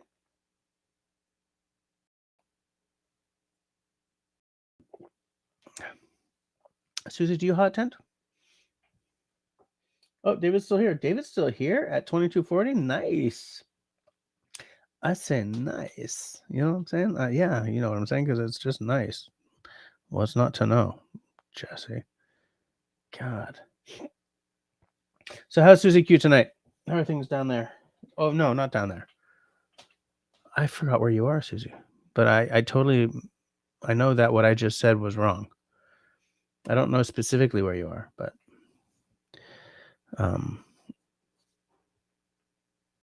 Christy says, hey, Susie, David lost to Russell's comment, which I'm not showing, but it was funny.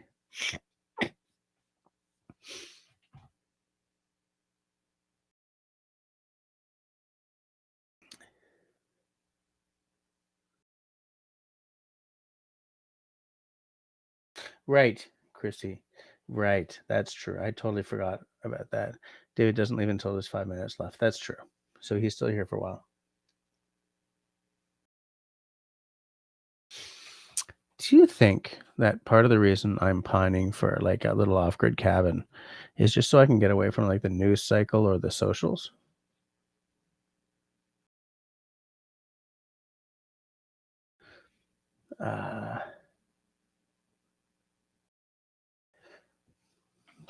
Like that just, I mean, no, no, I'm way too in love with the sound and the smells of the forest for that to be the truth. But it might be an element to it for sure. Like I was thinking about this today. Now that we're like almost closed for the night, now is when I remember about this. I was thinking about this today. If I never doom scrolled, right? If I did not scroll through TikTok. Now, TikTok is how I find a lot of my cocktail recipes right now and my food recipes. So, but like if I spent my doom scrolling time on stuff that would make me fabulous, I, I say make me fabulous as sort of as a I'm just being a brat. But like if I spent that time on productivity, not productivity in a always be hustling sense, because shut up, you stupid influencer asshole. What I mean is like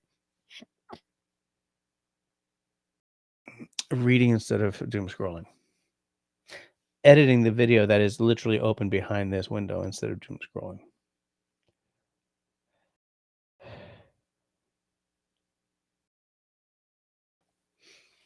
making jerky instead of doom scrolling, planning, noting, preparing videos instead of doom scrolling, doing the work to create more interview episodes of this Tuesday night live stream instead of doom scrolling.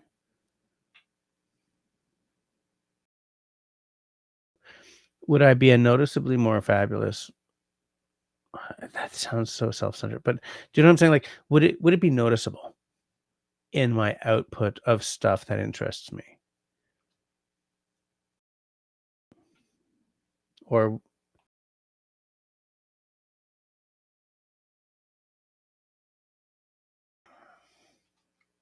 like, do any of you think that ever think about that? Like, 'cause we all do it, right? If it's not TikTok, it's Instagram, or God help us, it's Facebook. Like, how much less cool stuff are we putting into the world because we're all doom scrolling these days? You know. Um,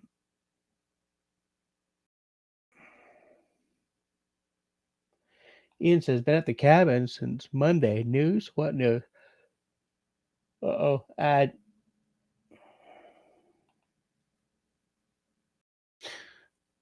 Like, I'm a bit of a news hound. I like to know what's going on. I like to know which country I'm pissed off at today. I especially pay attention to what the hell's happening in Washington because holy crap. But like,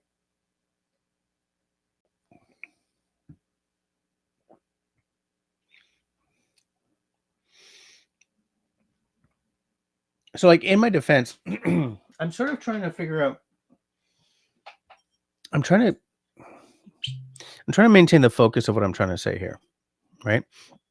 Because, like, for instance, if we just take TikTok as my example, I mean, I've got my algorithm so honed that I never see a dancing belly shirt anymore, right? And then my daughter looks up a dance, and I have to redo the entire freaking process again. Like, my opinion about the socials across the board, because like what happened in TikTok is now what's happening in Facebook, YouTube, and Instagram, right? I don't think no matter how much of a smoke show the woman on screen is, or the women, or the woman and the man, or whatever, all the blah, blah, blah, no matter how hot and how well they're doing the exact same dance as a thousand other people to the exact same song as a thousand other people, I don't see that as content. You know what I'm saying? Like, I don't. And so I worked and worked to get that crap off my algorithm. I feel that the memes, the TikTok memes, are 100% non-content. To me, content means that you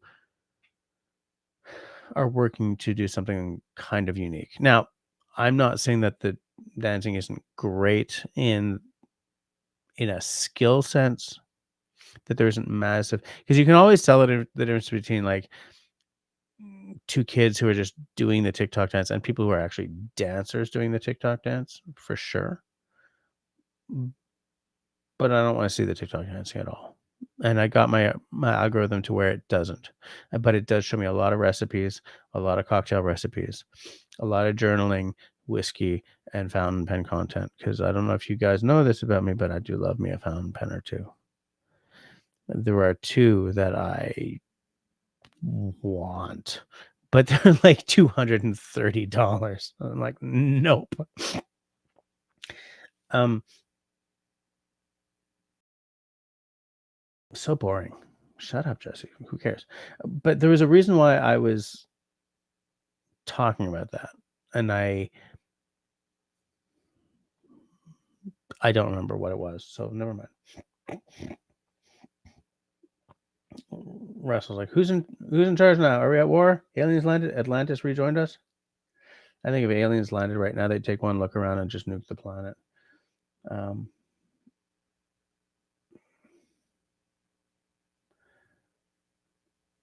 I got you. I'm an introvert. I don't do output. I'm an introvert too. Let me tell you, if you met me, Russell's met me in person, okay? David's met me in person. I have a much easier time talking to all of you looking into that lens than I do in a group of people. And when I'm at work or I'm in a place where I'm like I mask extremely well. I mask so well that when my boss found out that I was neurodivergent as funk, like a bad case rather than a trivial case, she was like, "What? But you're so outgoing and the life of the department." And I'm like,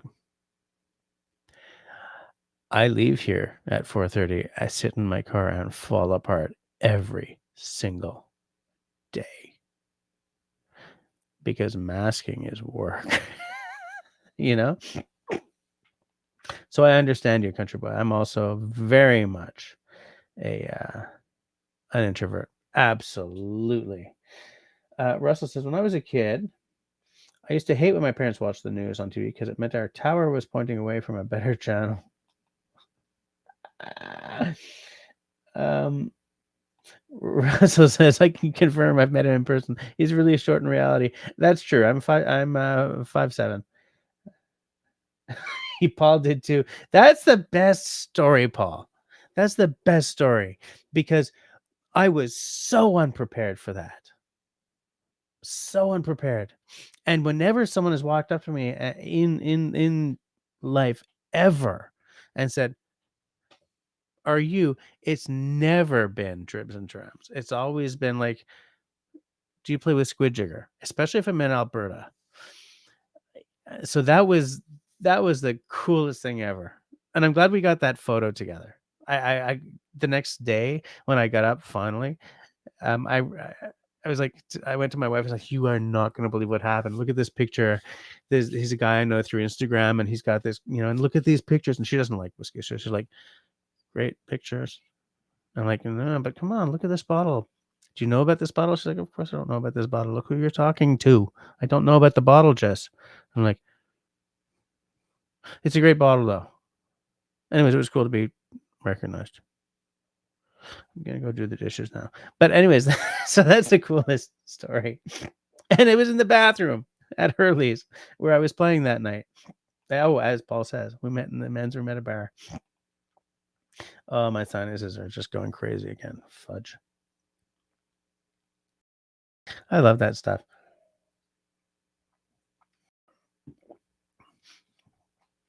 I've had people come up to me and say, "Do I know you?" I'm like, "Did you go to Hurley's?" "Yeah." Think of a bass guitar. I'm like, "Oh." Or, "Do I know you? Do you watch YouTubes?" "Yeah." "Are you outdoorsy?" "No."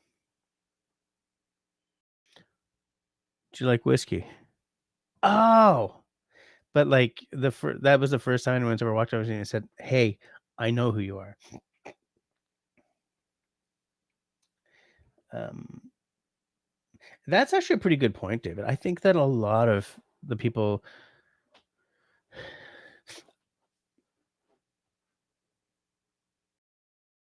I'm trying to figure out how to say what I'm about to say because I don't think that the majority of YouTubers are introverted. I think that a lot of creative people have something going on. Either they're neurodivergent or they're introverts or they're like some people, especially sort of on the influencer side,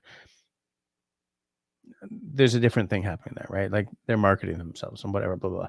But Like, I do almost feel like even guys like Joe Robinet, I think there's an introvert thing to him as well. Like, I pick up on it. It doesn't really show very much, but, like, those of us who like being solo in the woods or solo in a canoe, that's gotta mean something. Maybe that's what I would do my master's on. I would love to do a master's one day. Um, I had originally thought that I would do it because, for a master's, you have to have a thesis or a project, right? For a PhD, you absolutely need something like that. I was going to do it. No, I was going to do it. I was dreaming of maybe one day doing it on like do YouTube bushcrafters and all that have an impact on um, conservation or not? Because we always say like, leave no trace, leave no trace. If you're watching me, leave no trace, or stop watching me because I'm wearing enemies. You know, but is there any impact? Like, how many of the people watching us are just interfacing with the woods through a screen? How many people are listening when we say, "Look, you've got to pick up your stuff"? You remember, some of you, many of you, all of you, of course, because, um, but at least a couple of you may have watched that episode, the last episode of my channel where I went camping with the girls, and we came across a campsite where they had just left their fire pit going. And Kimmy was like, "What?" And she immediately ran over with her water bottle and started dousing the fire. She knows. She knows because she's my daughter. She knows because more important than that, beyond anything I could tell you about, I'm a YouTube bushcrafter, beyond any of that, she immediately thought, "Why would someone do that?" and ran over and started fixing it.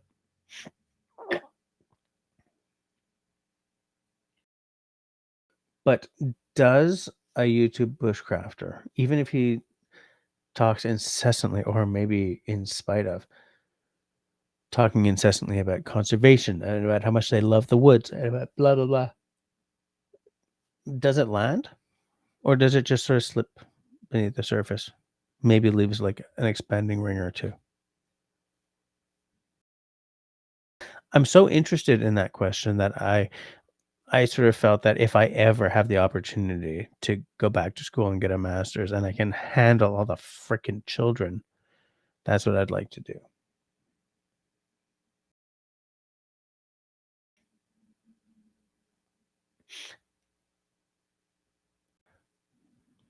Censor. Anyway, I mean,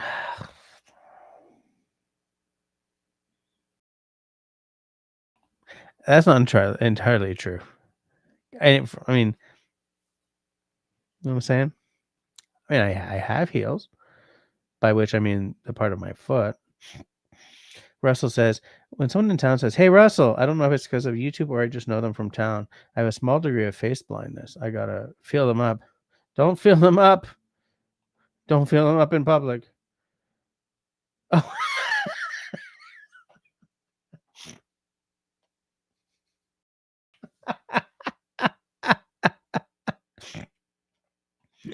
that was the best typo ever. David says, I'm introverted. David says, I'm introverted. Pam is extroverted. Opposites do attract. Um, Kind of the same thing here. I am Look, I'm introverted, but I also have wicked social anxiety, like absolutely debilitating. I've said this to you guys before. My social anxiety just kills me. It absolutely does.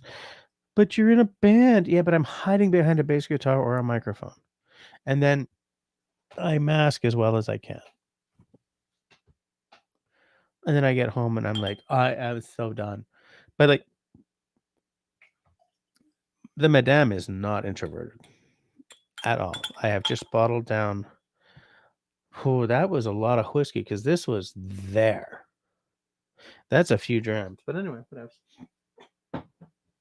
What's done is done, okay? Don't judge. Um, but I do know that a lot of people You guys know Will Wheaton? How many of you don't know who Will Wheaton is? Or how many of you do? Oh, we're down to 14 people. We're down to 13 people. If David just left, he said he was going to wait until 4 minutes too. And now it's 3 minutes too. So he's probably gone. It's too bad because I was about to talk to him. It's just so many people who have very political face, not very political. Shut up, Jesse. Very public faces, like Will Wheaton, and like so many YouTubers, TikTokers, and blah blah blah are great on screen, but then like in person, they're kind of like, and I'm like that too, very much. If we're playing a show, he spoke to that. He wrote a piece. I don't know if it was a speech that was transcribed or he wrote this, but he talked about that. How the "Shut Up Wesley" thing just followed him everywhere, and how damaging it was to him. Because sometimes he was talking about what he felt to be important stuff, and people would just say, "Shut up, Wesley," because they thought they were being funny, and it really killed him. And Jewel State, who played Kaylee in Firefly, and she was in like Stargate, Atlantis, and she's on like I don't remember the name of the show she was on most recently, but she kind of had a similar thing with some statement about Kaylee, about the character she played in Firefly. I don't remember what it was though, because I glitched. I was about to give the exact example and it's gone, and now I'm pissed off. I'm not pissed all the way off because I'm having a great night, but I'm mildly pissed off. Cheers. Whatever. Who cares? Cheers.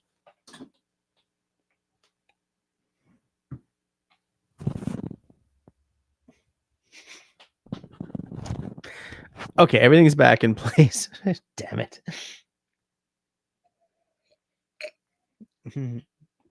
Oh yeah, I'd forgotten about that. Sheldon's nemesis. Yeah. I mean, it's 11 o'clock. I should probably switch off. But there are 14 of you still here. There was 13 a second ago, but there's 14 of you still here. So whoever the hell just joined, give us another 5 or 10 minutes. If Dave, the instigator, has decided he's got to go to bed, then that's okay. I understand. I mean, I'm hurt. I'm sad. I'm going to miss you. But I understand. What boring shit was I talking about? Oh yeah, because David said that he thinks that a lot of us here are introverts, and I do think that a lot of people who spend a lot of time online are introverted, because what happens is I can talk to you guys without the crushing social anxiety, even though like what I'm saying right now could potentially be seen by millions of people, because this is a public live stream, right? It could potentially be seen by It's not gonna be seen by millions of people before Russell's like, "You're so self-centered." I'm not saying that. What I'm saying is that it is public. Anyone can see what I'm saying here. Anyone, right? So why is this less stressful to me than sitting at the head of a table with 20 people and giving, like, a presentation or talking at all, you know? It's weird.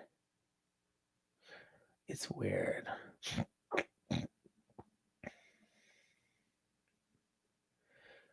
Um, I guess Country Boy knows who Will Wheaton is.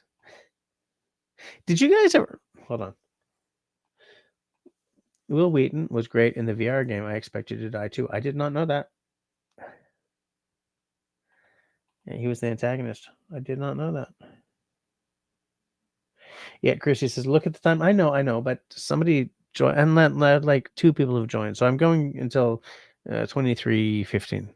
I mean, Christy, if you gotta go to bed, then I understand. But again, you're hurting me. Hurting me. The pain in my heart. The ASMR pains my heart. Unless Christy's telling me that I should get the hell off. Shut her down. You're saying stupid things, Jesse. You can't be like that with with a guy who's neurodivergent, because we always think that it means that everyone hates us.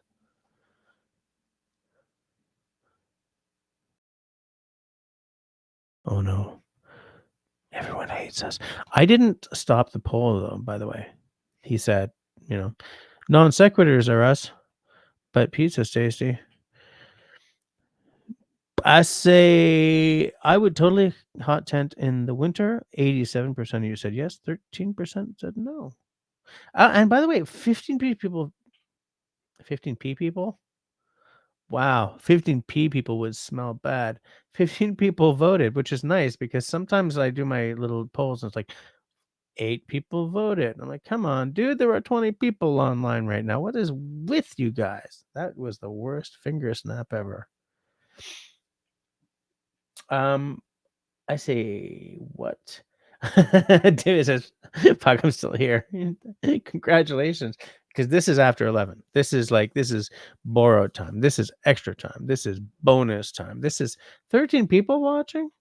So I go into extra time and like 3 people just drop, just hurt my feelings like that. Just cut me deep like that, like a knife. Just like a knife. I feel so right. I apparently said something, which was nothing. Christy says it's only, whoops, it's only 9 o'clock there. Christy says, I would never tell you that. Unless you was yawning. Did I yawn? I didn't yawn. I did not yawn.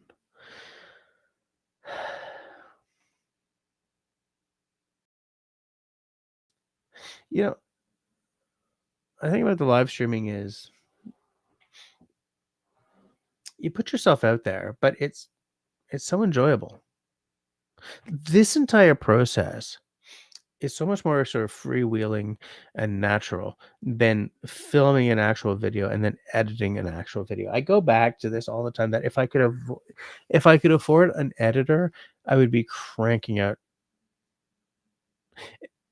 Okay, for this channel, if I could afford an editor and I had any time to myself, then I'd just be cranking out content. But I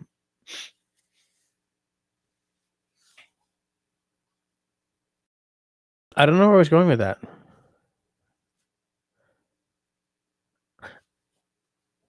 When I started down this line of convo, I had a very specific like view of where it was going to go, and partway through, it just sort of went, you know what? No, no, boom, gone. You're on your own. Try to salvage something. Potentially millions of people can see it, by the way. So just salvage fast.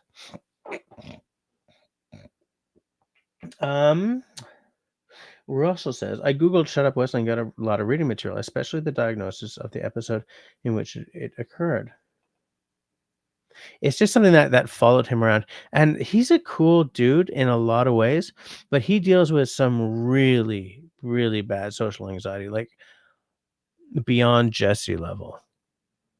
Because what I do is I put in my little loops during the breaks between my sets while I'm playing the musics, and it sort of takes everything down a notch. But I mean, I still have to kind of escape sometimes,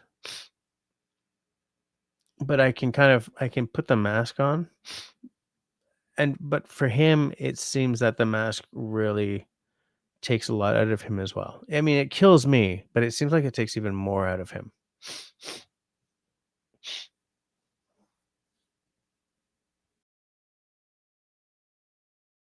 Country Boy says, if it wasn't enjoyable, you can always delete it.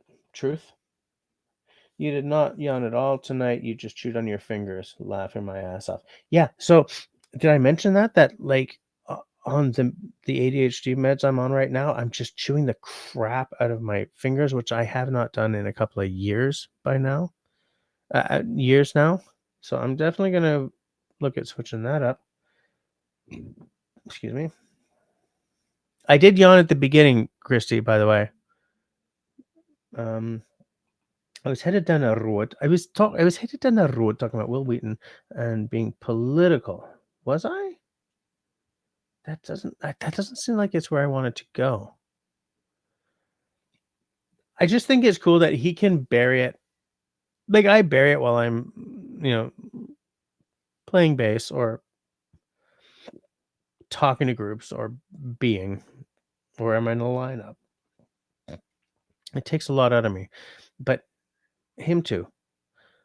And for him, it's got to be worse because he is such a public person. I'm not. I mean, as soon as you do this, you're a public person. Okay, you really are. Whether you're big or you're small. I'm small, but as soon as you do this, you're a public person, and someone's going to recognize you, and someone's going to have questions for you, and whatever. And you have to be prepared for that. But he's a really public person, right? And he deals with it, right? Rather than thrives on it. And I deal with it rather than thriving on it. And I think Russell deals with it rather than thriving on it. And I think David would deal with it rather than thriving on it if he was still making videos. Moving right along.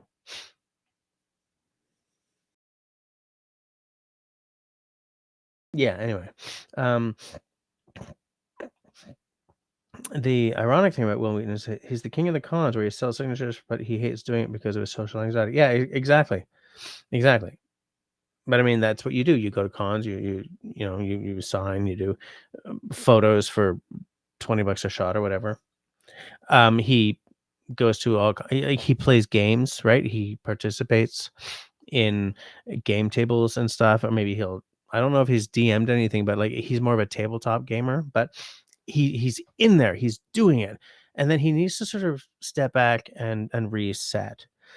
And when I was working at the Des Hotel School of Management, I believe it's called the McGill University Business School. I worked there as a director of manager of something. I don't care. This doesn't matter. I worked at the business school. There's a teacher in that business school whose name was Carl something. He's an absolute extrovert. Absolute, like hard for a guy like me to deal with. But he was involved in all these little studies, right? Some of which were very businessy, like when the result of one was that CEOs who had an MBA drive their companies to bankruptcy slightly more than CEOs without, but they do tend to walk away with a bigger bonus. But other things he worked on was the whole introvert extrovert thing and how much we're generally sort of a mix of the two and stuff. But an interesting thing was that, like, as an extrovert, he would need an extrovert break if he was doing something that would be considered more of an introverted activity. Like if he was writing a book, so sitting in his office alone for much of the day, clickety clacking, he would need to sort of open his door, stand on the stoop, and talk to whoever the hell walked by for like 10 minutes. And then he's like, battery reset, back I go. Whereas those of us who are very introverted are the opposite. Some can mask me, some cannot. But I mean, those of us who can mask, you deal with the people for a while, but then you just got to sort of, I'm done. I got to be alone for a minute or two or 10 to reset your batteries. And it's the kind of stuff that I'd always sort of thought about, but he codified it, right? In a study, but like he always published in like magazines or newspapers or stuff like that rather than scientific journals or not scientific journals, but like peer reviewed journals. Well, stuff is peer reviewed, but who cares? Anyway, so boring. So boring.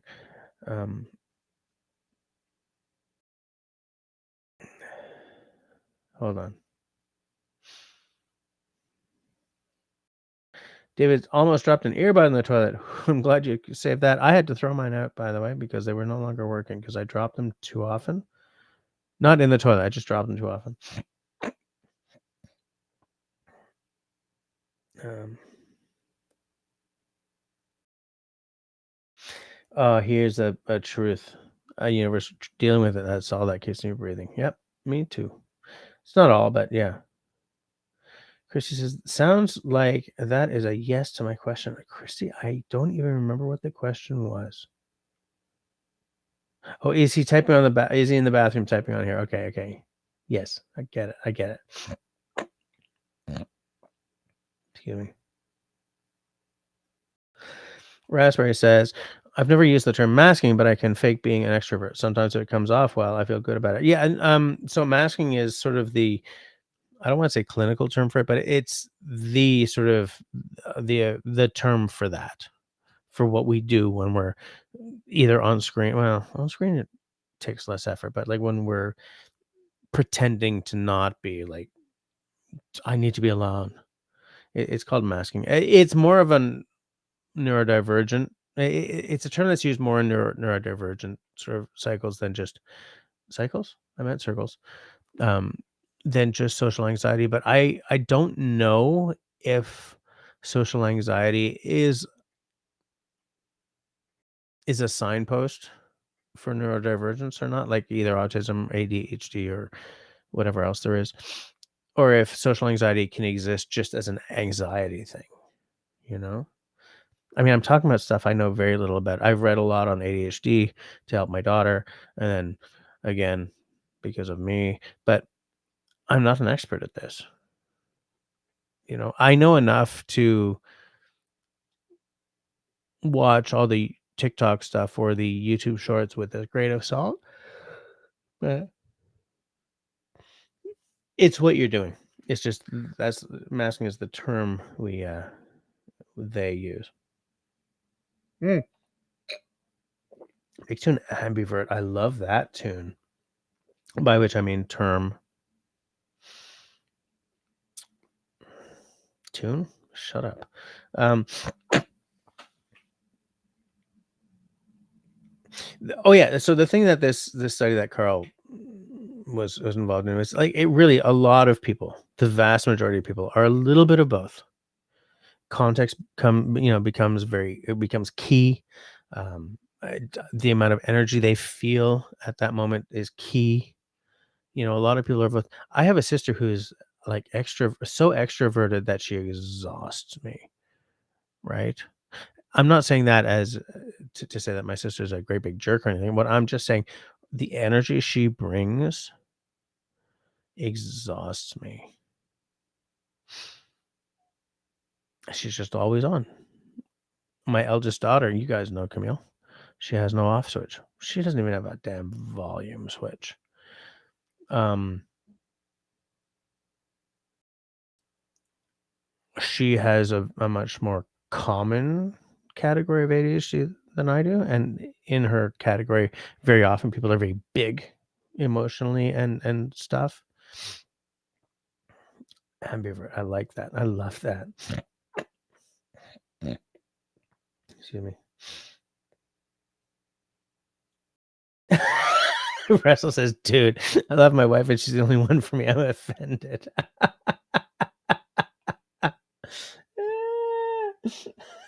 He didn't say pervert, dude. Unless I'm drunk, in which case I'm open to new and fresh ideas. Okay, maybe. Right. Oh, it's after 23:15. It's 23:16. Okay, so good night. I'm gonna finish this. Gonna do my journaling. Gonna brush my teeth. Gonna go to bed. So, to all of you who have hung out with me till the bitter end, the 14 of you who've hung out with me until the hold on. Country Boy says, my daughter is most definitely socially anxious without neurodivergence, but she still manages to hide behind her music and thrive. We've had this conversation, and I could never see her band's Facebook page for some reason. Um,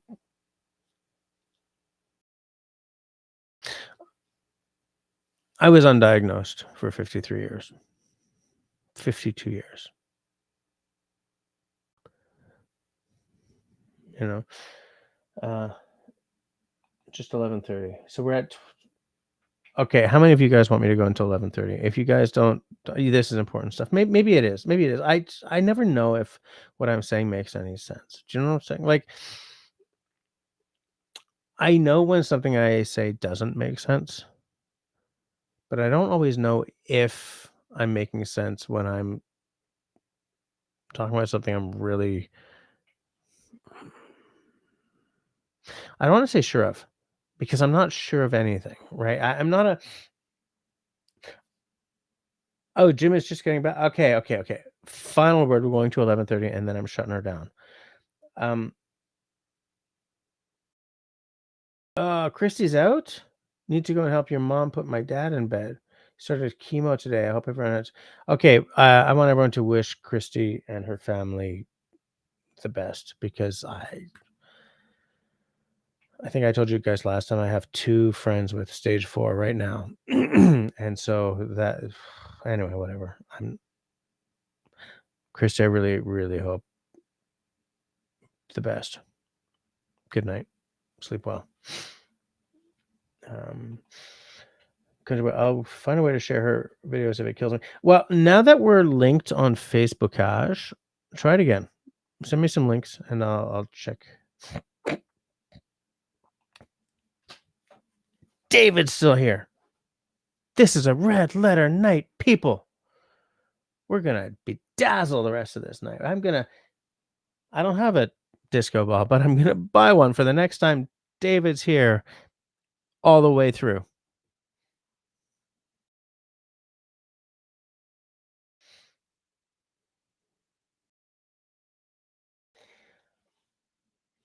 David says, our daughter has ADHD. She hides it really well. That she's an expert at masking. I don't know what category it is, and I'm not gonna ask you a bunch of awkward questions in front of people, but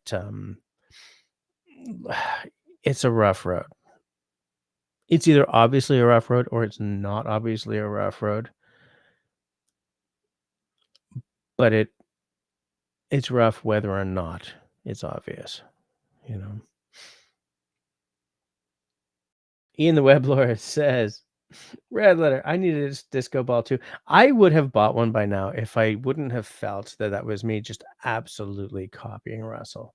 Because what I would use it for is like somebody joins the channel like during a live stream, I'd be like, boom. Because I told you guys that there's a bourbon channel where every time someone joins or super chats or super, um, they like ring a bell, ting, and they drink to that person. If I did that, I would be sober, actually. Hmm. Um, but yeah, like for me, that would be so cool. Like, welcome to the members. Welcome to the what? The members? I think I have 2 levels, scouts, for instance. Boom, disco ball, dance. Ah, maybe not dance. What the hell? Oh, jeez. Gee, that sucks being old. It sucks being old, let me tell you. I'll tell you free and clear. Um, I'm going to take another sip. I think this is, judging by the next thing that he said, I think this is just a little too rabbit holey. You're getting into some weird shit here.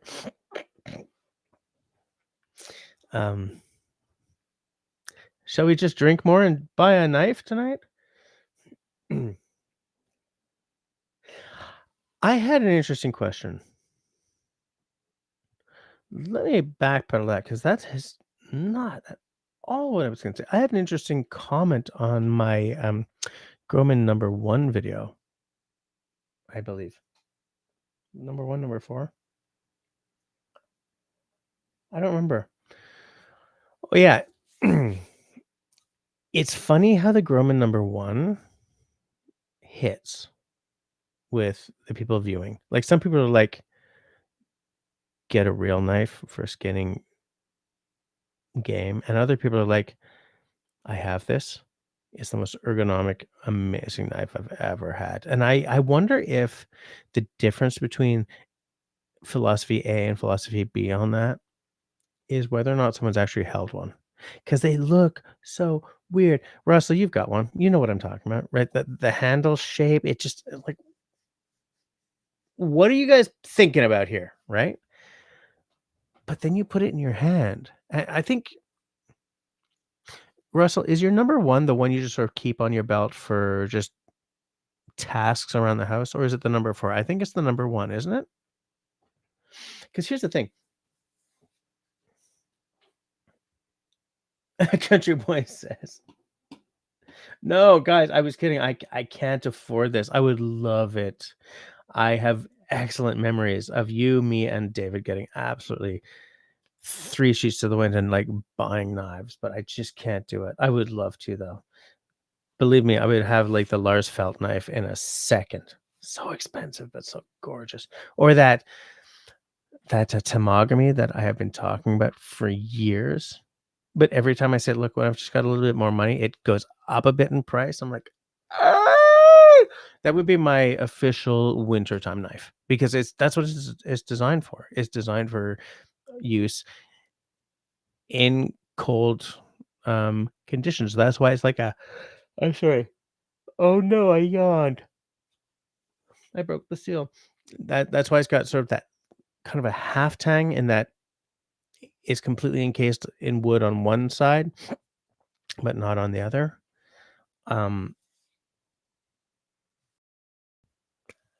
when I decide that I'm gonna spend the money to get set up for winter camping, the Tamagami is going to be the knife that goes with the hot tent, the little stove, the snowshoes. I probably need a pulk, but I think I would just buy, like, a sled. I've seen a couple of videos on how to create, like, a DIY pulk, so you can just pull your hot tent and everything through the snow while you're snowshoeing towards your, destination. I've gotten lost. I've gotten lost. Russell, I was asking you if you still carry the number 1 around. And yes, I miss buying knives late at night after a few pints. Trams.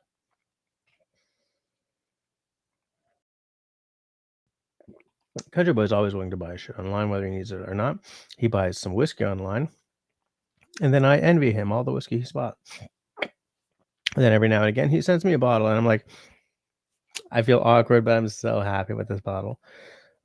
That bottle, that latest bottle, that Tabor Corn 101 hasn't appeared in a video yet, and I am loving it, so it's going down really fast, so I'm gonna have to shoot a video maybe, like, this upcoming weekend to finish off that bottle on my other channel, obviously. David says, "Buying a knife is very introverted." I love buying bush tools because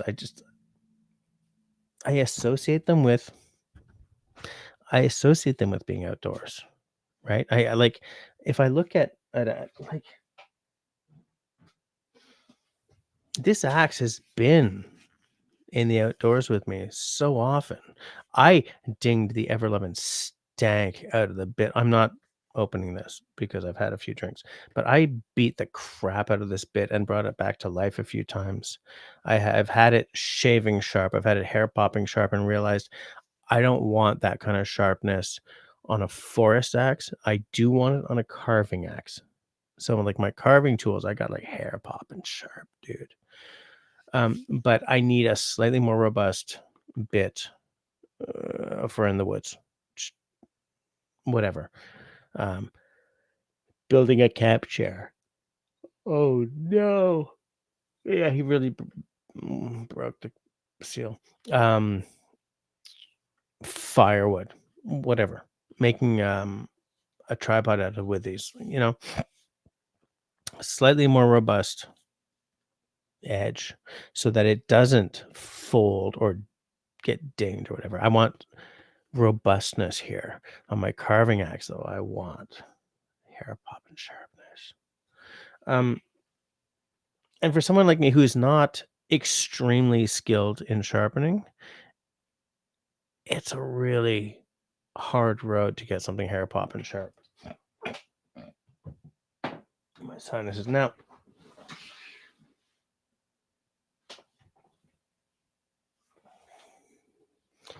That's an empty desk. Ah, same deal. This I do tend to keep sharper because this was a forest axe. This is bam. Rattlings, right? Rattlings genuine hickory. Um this was my first serious axe, right? This axe was also the subject of my very first ever video outside of film school.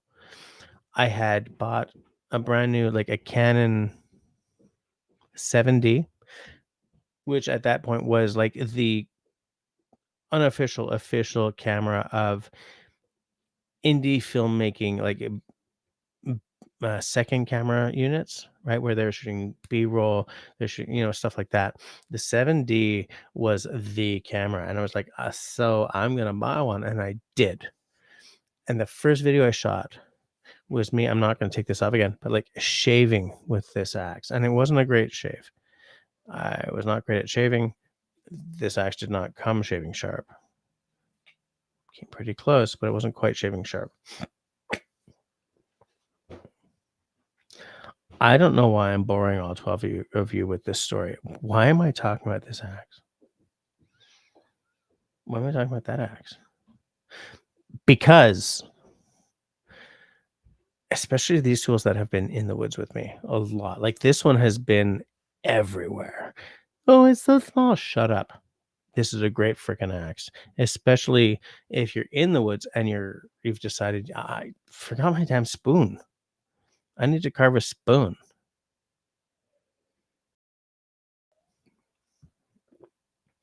When I bought this was called the hand axe, the Wetterling's hand axe.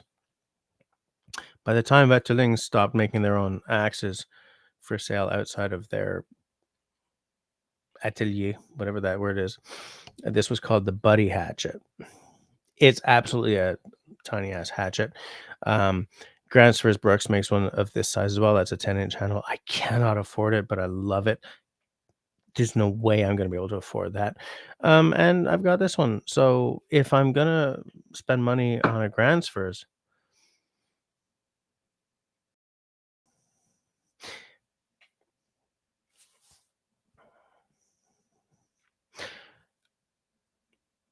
I don't think there's a massive quality difference between a Wetterlings and a Grandsfors. And I do love the Grandsfors. They're my all-time favorite axe company. There is no Grandsfors I wouldn't die to own. Bombast, but you know what I'm saying. The biggest difference when these guys were a separate company before they were just another Grandsfors atelier. Why do I keep saying atelier? What is an atelier in English? Studio? No, it's not a studio. Workshop. Is that these had a more I'm gonna put this down.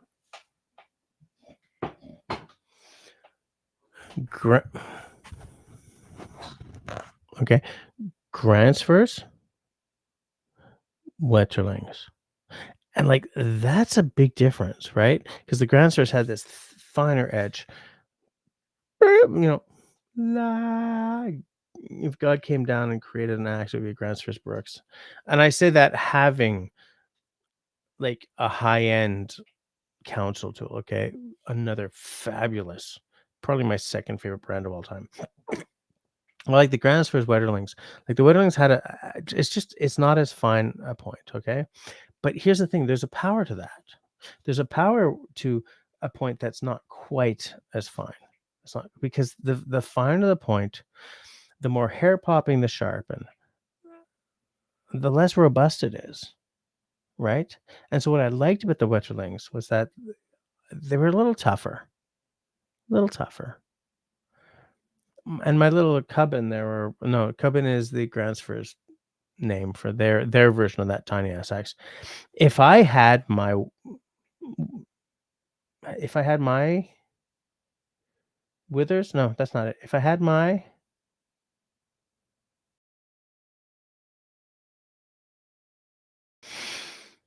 in a dream world, I would have all of the sort of the transfers carving axes, but the one that I kind of feel got away because forget it now, but the one that I've always really wanted,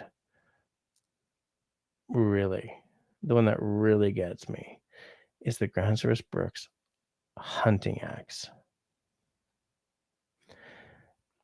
And the reason I want that axe doesn't really count anymore because I don't go hunting anymore. Do I want to? Yes, but I don't because it's designed with maybe a sort of Scandinavian style of hunting in mind. I don't know what, but it's got this rounded pole. So what you do is when you're skinning your beast, your beast. When you're skinning your beast, instead of like cutting with a knife as you do as you pull the skin away, you're cutting and cutting and cutting. What you do is and then you beat it with the back of the axe. And so you can actually pull away the skin without any scoring on it. Any scoring.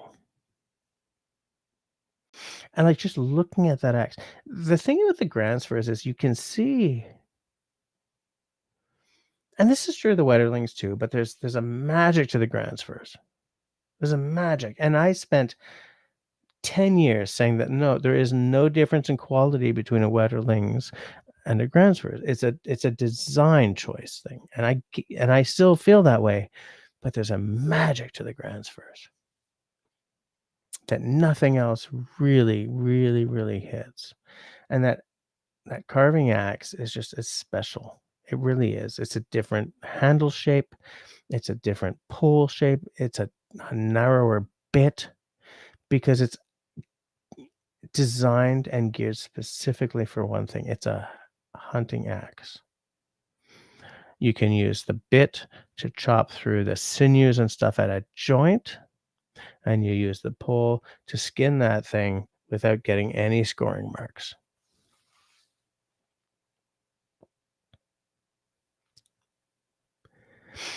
That's the pinnacle of axes I wish I had.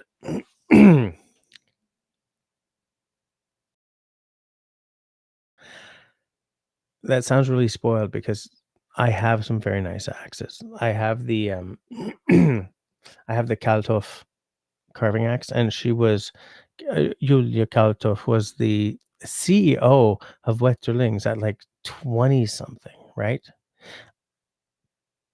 She joined the company to make axes. She took like an axe making course. She was apparently very good at it, so she got invited to join the company, and then suddenly she was CEO, right? And she ran it for several years.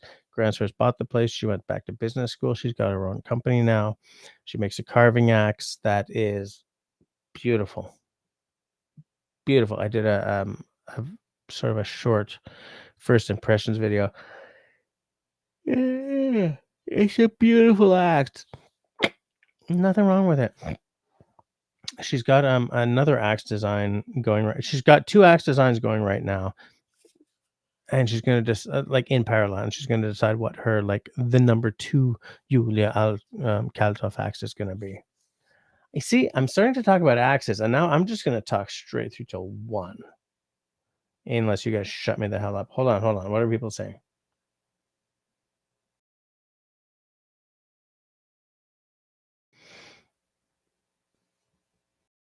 Oh my land, so many things. 13 people are still watching this. I'm just blithering, guys. I'm just like blah, blah, blah, blah, blah, blah. How am I not boring the crap out of you guys? Go back to knife buying is very introverted. I like that statement because I'm introverted and I like buying knives, but I can't afford it. So you guys buy knives and I'll live vicariously through you. Russell says, I keep a tiny knife in my pocket for everyday tasks, but I tell you what's more important than anything else for the field dressing sharpness. You want a really sharp knife.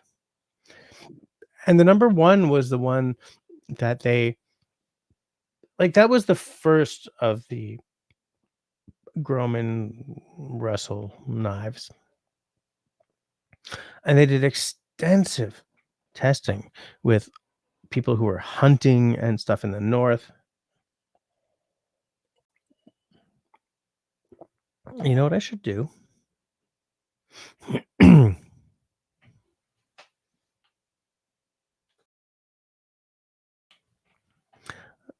That. It's too bad I waited until, like, 23:37 to figure that shit out. I mean, it's not perfect, but it's better because what was happening before was every time I showed that little chat, I'd be like fucking minion or something. Anyway, um,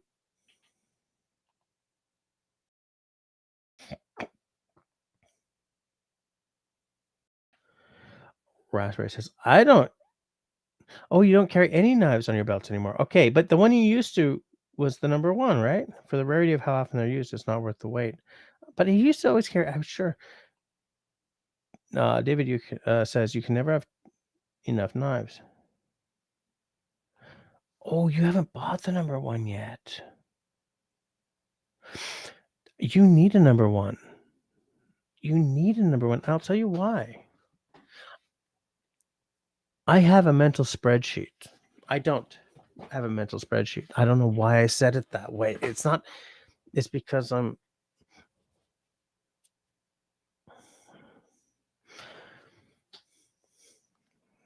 have a philosophy that touches everything.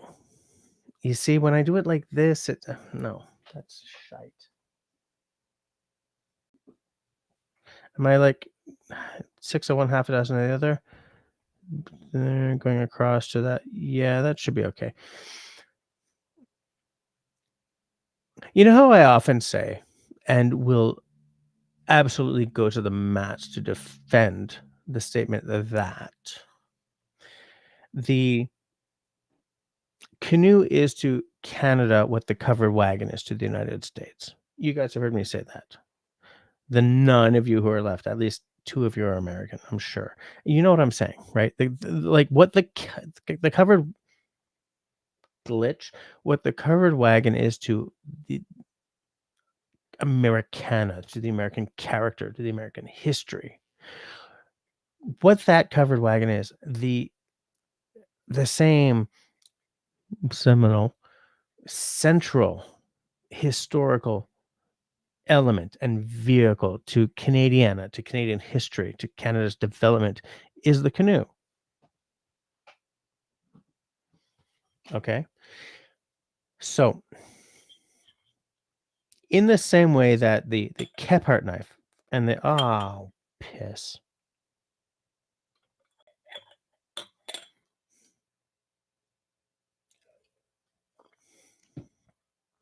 In the same way that the 30-06, now that I've had a few drinks, in the same way that the 30-06 is the Americana cartridge, and the 303 British is as big in the Canadian grandfather's hunting pantheon, right? Like the 30-06 is to the United States what the 303 British is to Canada. You see a lot more 30-06s in Canada now, but it's because of marketing.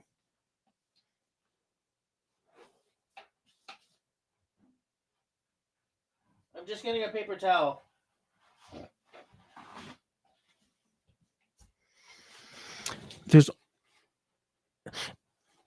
The countries are so different. We sound similar, but the histories are different. Much of Canada's history is specifically in opposition to what American history was doing at the time. But like there are all these things that where the Canadian version is different than the American version. We've both had mountain men. It's just up here they were called voyageurs, and they spent their time on the rivers instead of in the mountains, right? Um, I don't know where I'm going with this. Oh yes. So whereas the Nesmith and the Kephart are like straight up like Americana knife designs. In the same way as the Woodlore, thanks to Ramier, is like the British bushcraft knife design. That Grumman number 4 is the historical Canadian belt knife design. It looks weird. You would think it felt terrible in the hand, but it's magic. It's not as big or brash as like the Woodlore for sure. Shout out to Jack Lore if I could afford one, and if he shipped outside the United Kingdom in a Montreal minute. Nesmith, Kephart. The Nesmith is a bigger, brasher, kind of more identifiably American knife design for sure. But the Grumman number 1 could only be born here.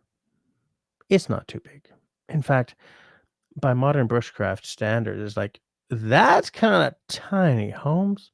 It's got a weird look to it in the blade shape, in the handle shape, and, like, how does that work? And then you put it in your hand, you're like, "Oh, I understand now."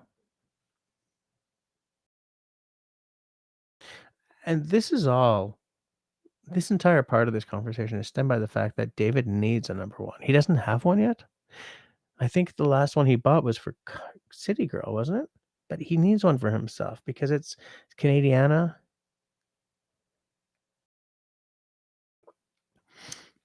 Is David still here? Because it's late now. It's like a quarter to midnight, and I'm still like bleep bleep bleep bleep bleep. Hold on. You need to buy the number 1. Yes, you do. Country Boy says you did a mixed drink with the taper corn. I'm not positive. I may have been drinking taper corn that night. I did do at least one mixed drink, like on a live stream with the taper corn for sure. I need another bottle of that. It's really good. I mean, you did me an absolute service by showing me that. I have a bottle of a Bridgeland something in Calgary, but it's like a cast strength. He says, seriously, when you're cutting buttholes out of a deer, you don't want to be sawing that thing for 15 minutes. For sure. Yeah, you need a sharp ass knife. Oh, David asked, what knife did you use to cut your buck? I mean, you could use that number 4 even. Why are you sniffing the axe? I wasn't sniffing the axe. I was enjoying holding the axe. You go sniff your axe. Gross. Was I sniffing the axe? Did I sniff the I didn't sniff it. I don't remember, Ian. I don't think I sniffed it. Oh, no, it's because I was trying to hold it like I don't have a very wide. That's sniffing the axe. I mean, it just smells like leather.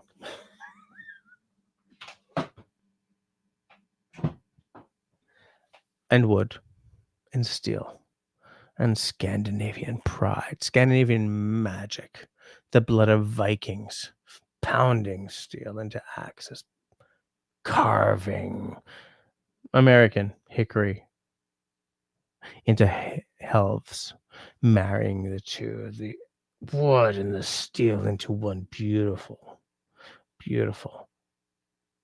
The crucible of experience, the heat of the flames of the forge that creates the steel from the scrap steel that then they pound into axe heads, married with the wooden helves to make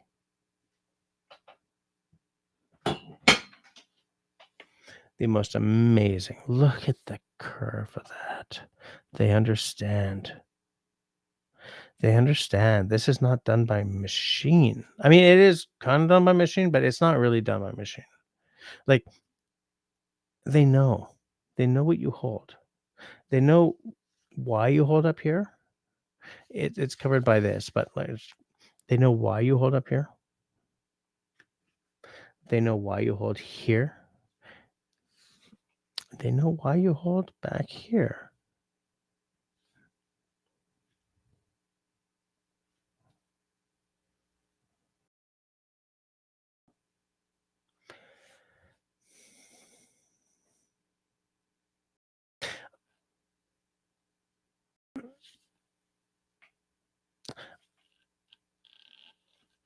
I sometimes think about how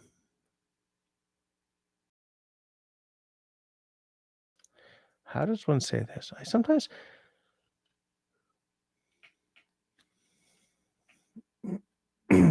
we've all had that feeling where we've discovered something new and then only later realize that it's a really big freaking deal.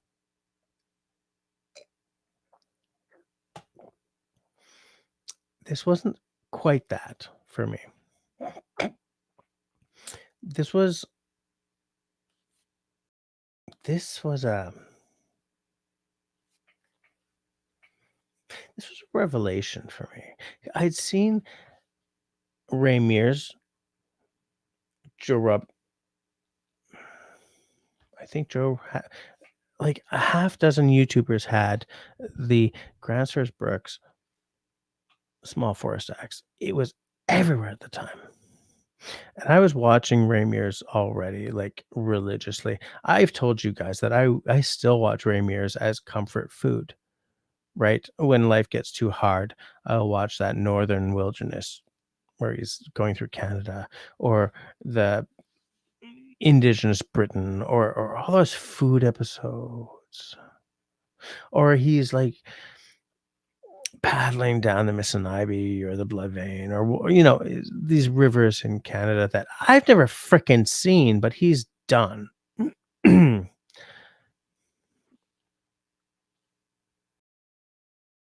when I bought this when I bought this, it came like that. I was buying something that I knew was iconic, because this is before Ray Mears had his own model of Grandsford's axe, and I don't have that axe, and I I understand his philosophy behind that design, and I get it, and I think that's probably a better axe than this.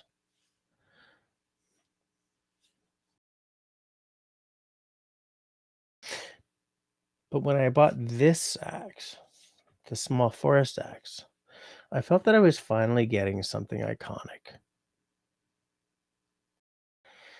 And in the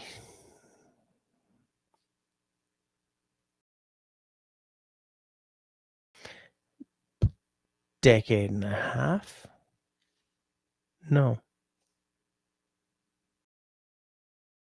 no. I started this channel in 2013.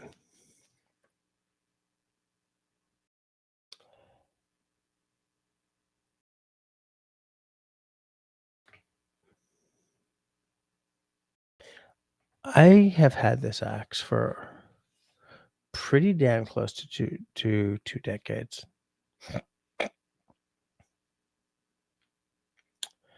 It's a slipper in my hand. I know every I know every centimeter, okay? I have oiled this 20?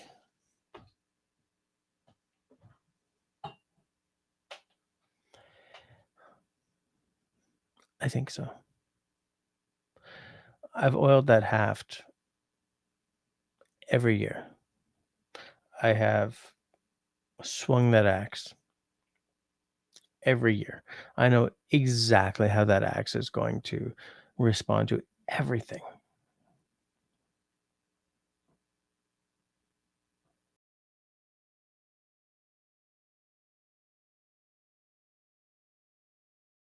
It's not 20 years. I know where I was working at the time. I was working at the fashion magazine. I've been at my current job for 8 years. Before that, I spent like 2 or 3 years doing other work. I'm just sort of scrolling backwards. I was at the magazine, but I wasn't near the end of my time at the magazine. I will give this axe 18 years.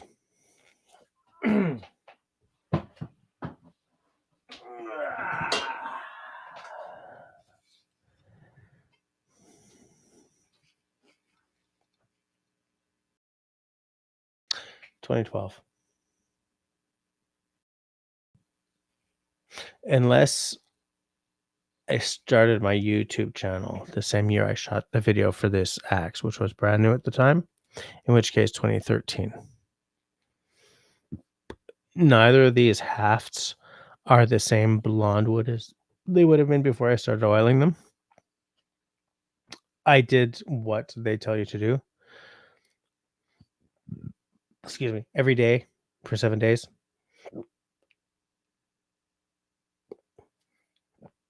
I'm sorry, I've got the hiccups and it's driving me right round the twist. Then every week for a month. Shit. Then every month for a year. Then once every season. Since 2012, 2013.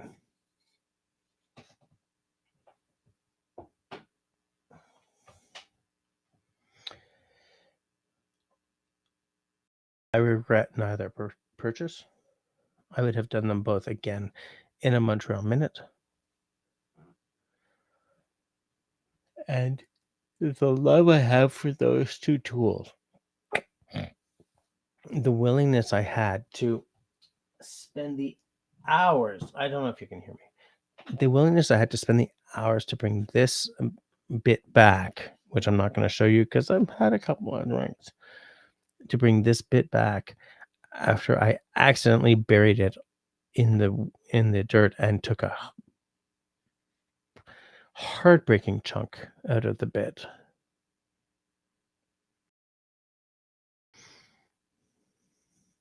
Like I don't know how to finish the sentence. I don't know how to finish the sentence. These two axes are transcendent. They transcend everything for me.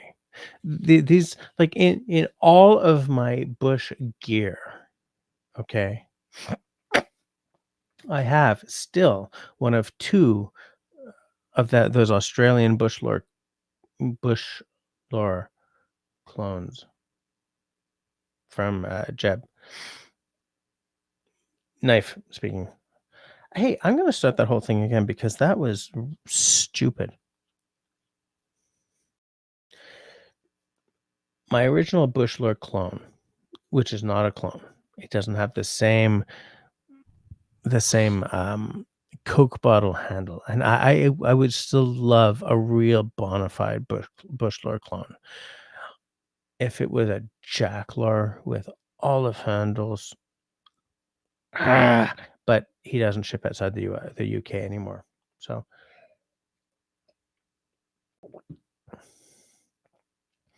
that's a unique knife. One other person in Canada has one.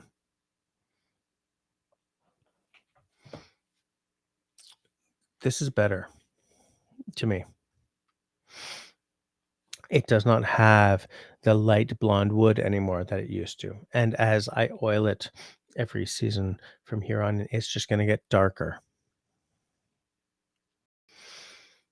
But like that bush lore clone, wood lore clone, Jesse, I've been using them for so long that I know what they feel like. I know what they're doing. I know when I pick up my wood lore clone, my Jeb Campbell knife, I don't have to look at it.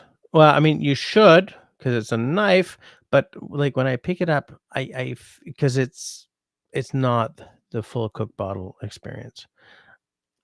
I know when I pick it up where the blade is. It's on this side rather than this side. Those axes, same deal, especially that tiny little Vettelings. I just realized I am. David asked what knife. Come on, fool. David asked what knife Russell used to buy to gut his buck.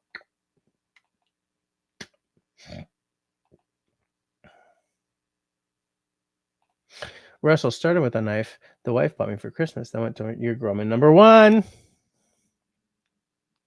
because that's what it's designed for. Don't ask questions you don't want the answers to. Ian, the web lord, he says, why are you sniffing the axe? I didn't sniff the axe. I'm going to sniff the axe just to show you what it's like when I actually sniff an axe. Which axe am I picking? The tiny one, because I feel like I would probably break my nose if I tried to. Smells like, oh, I know why you asked that. You know what I just thought of? Smell of leather, smell of wood. On the in LaSalle, Quebec, there's like a museum. It's a real small museum. It's about like the wood. No, it's about the slave. Nope. Something trade. Sorry, I was talking about slave trade tonight with Clem. Okay. Oh, she was lying in bed, and I was trying to get her to go to sleep so I could come down here and do this. And I was singing, "Amazing Grace, how sweet the sound says a like me that once was lost but now." And she's like, "What does that mean? What's that?" And so I was explaining to her how Amazing Grace was written by a man who had been the captain of a slave ship. And then had an epiphany. And so I'm so glad she didn't understand. I don't want my kids to understand that part of our development as human beings.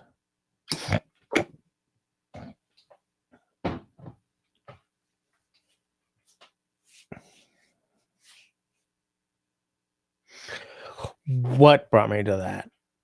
We're just going to move on. It had something to do with why you're sniffing the axe. I was not sniffing the axe. I mean, I would sniff an axe if you wanted me to, because I mean, it's an axe. It's an axe.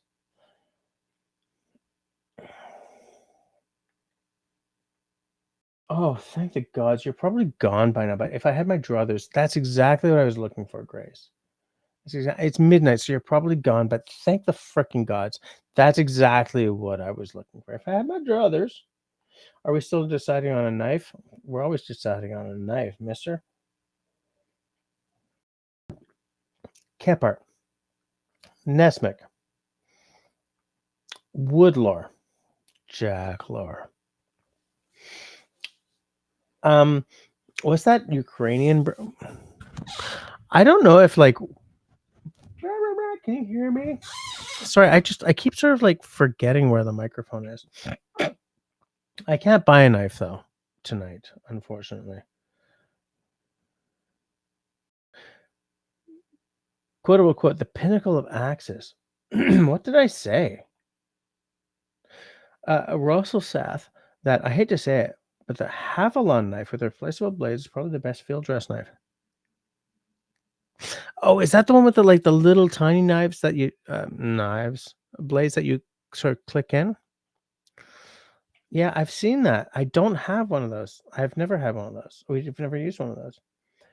Not fancy at all, unfortunately. Yeah, no, it's not, but it's used.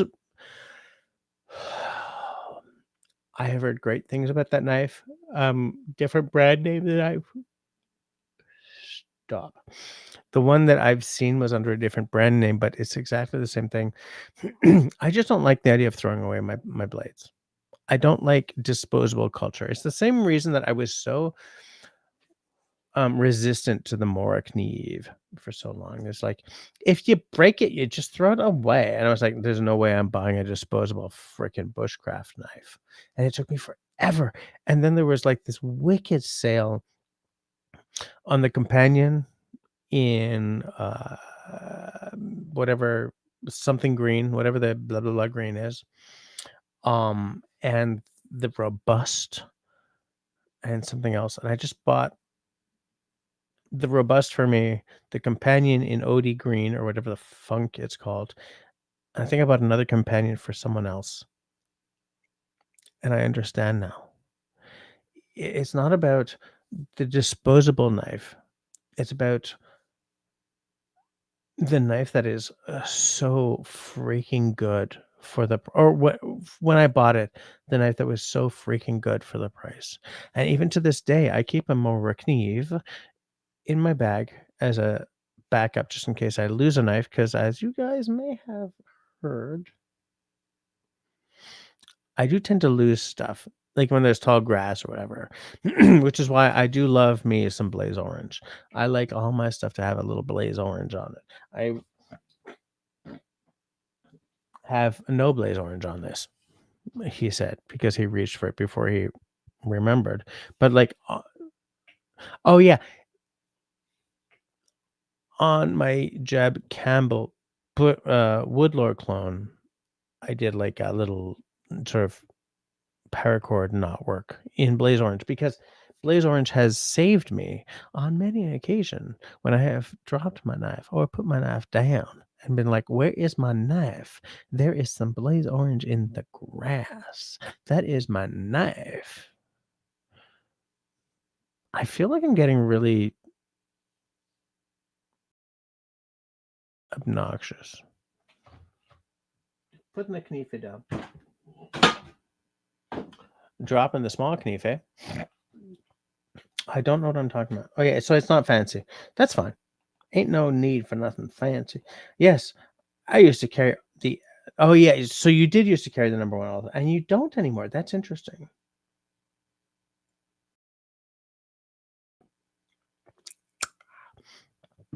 So much whiskey in one night. He had a number one. Who had a number one? Russell. Who had number one? You had number one. I have a number one. You have a number one. David needs a number one. We should buy David a number one. I can't buy it, but David number one. I think everyone needs a number one. Everyone in Canada needs a number one. Everyone in Canada needs to live in the forest for at least a weekend. What? Shut up. Who had a number one, Russell?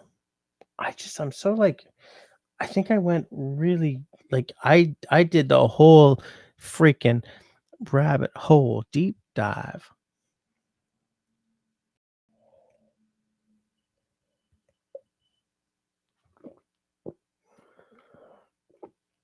As somebody who is dying for the Tamagami in either stainless or carbon, stainless being less trouble to deal with, carbon being superior. As someone who's dying for Tamagami or the Lars Felt knife,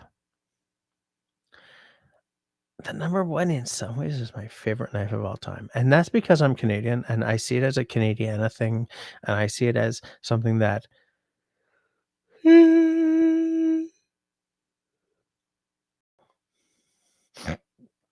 is uniquely designed for like a northern world, a hunting knife, skinning game.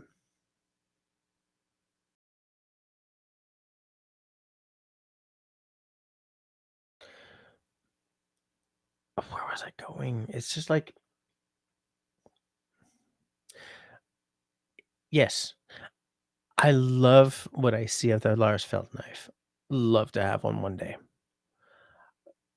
The Jack Lore is still the pinnacle for me, knowing full well that I cannot buy one because he's like, you know what? I'm not dealing with shipping anymore. I get it. I get it. I'm not angry about it. I heard about it, especially because I inadvertently ended up at the front of his purchase list one time, and I just like, I can't spend £500 sterling right now.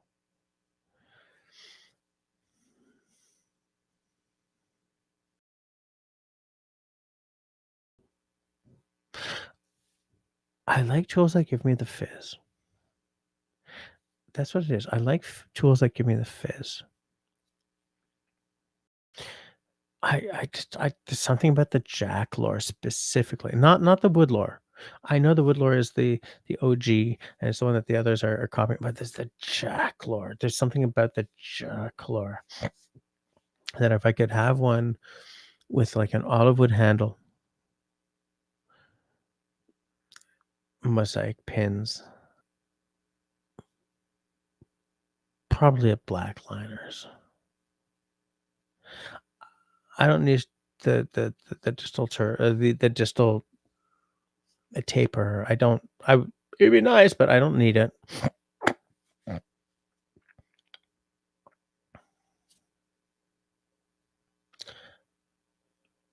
And a ferro rod. That's my pinnacle. Olive wood, because I'm fucking deathly allergic to olives. He said, realizing that he didn't know if it was death. I have like, here's the thing. I don't know if I eat an olive, it comes right back up. Period. Done. Blech.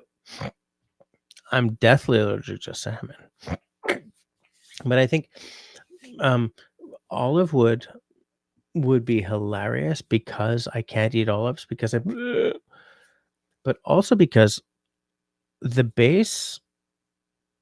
Oh God, how do I say this without getting boring again?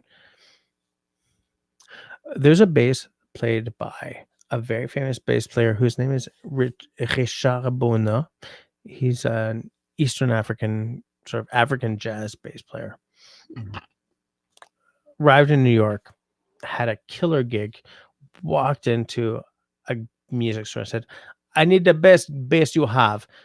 And they took a Fodera with an olive top down, and he said, "This is it." And so he bought it.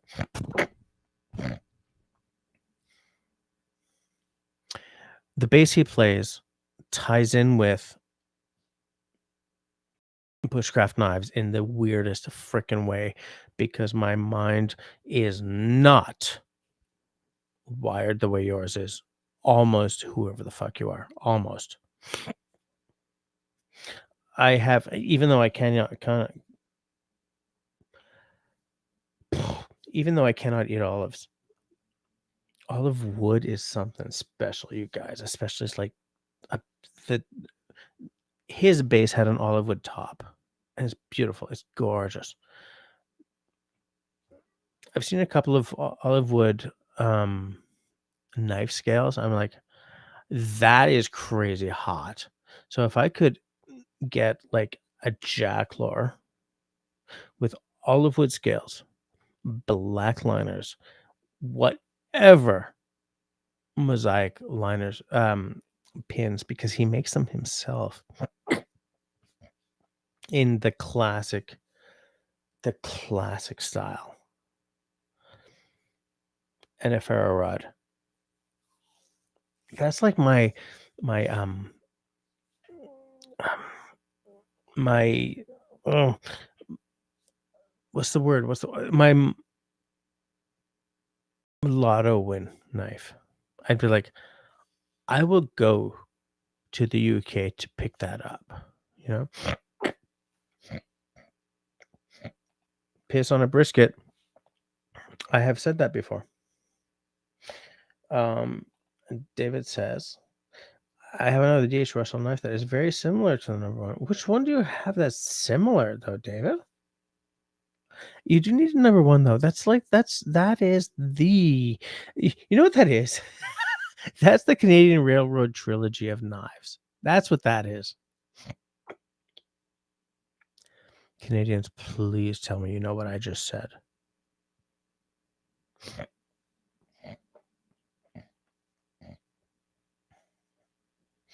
Country boy says, there goes. Where does the 7mm Rem mag fit into Canadiana? That's my go-to moose gun. Well, I will tell you two things about that. One thing is, yeah, for sure. Two is it doesn't fit in Canadiana, but it's still a really cool freaking round. he said while moving past the gun talk. Um, oh, we're gonna talk about this out. I'm not letting this happen on this stream, but we'll talk about it, like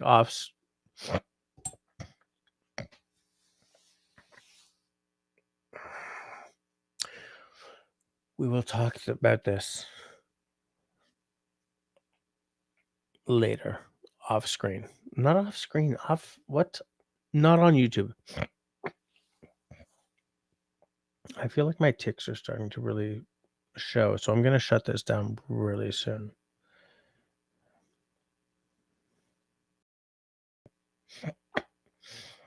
Russell says, just said you need a sharp ass knife for that when talking about cutting the butthole out of a deer. I have this thing, the name of which escapes me, that it's like a T-shaped handle with like not spikes, but like goes like this, and you stick it into the butthole and you twist it and you pull it out so that you can cut around without any fear of accidentally spoiling the arse end of a deer. And I don't remember a damn thing about it because it's back there, and I'm not stepping off screen to. Shut up, Jesse. Just move on.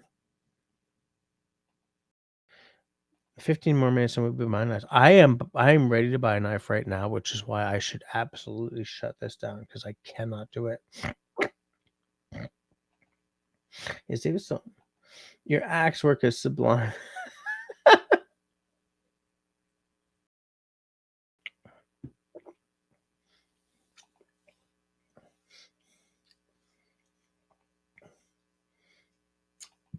To David, you started talking about knives 45 minutes ago. Is that how long it took? Is that how long we've been doing this? I mean, this entire live stream. Wow, 13 people are still watching this. I am like 3 sheets to the wind.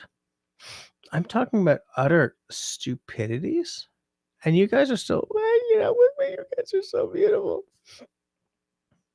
But like, it's a quarter past midnight. I gotta go to bed because I gotta get up, and I gotta go to work. Unless there's a snowstorm, in which I gotta work here, but I still gotta get my kids not ready for school.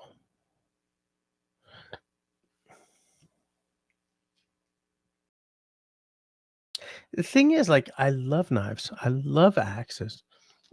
I don't want a huge collection of either. But like between that Lars Felt, which is like castrum, and the thing is, okay, here's the thing. Let me hide whatever is on screen right now. I have got a piss like you guys would not believe.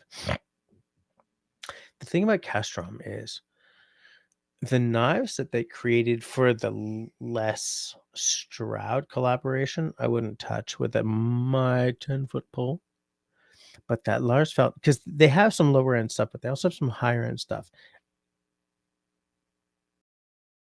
He said, questioning himself, is the Les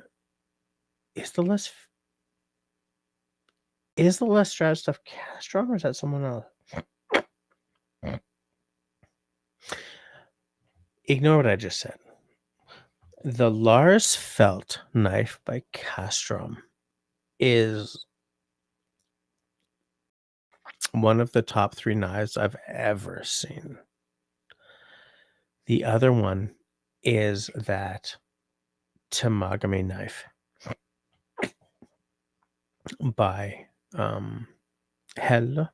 Is it Hella who makes the Tamagami? It's absolutely designed for a northern winter in mind, right?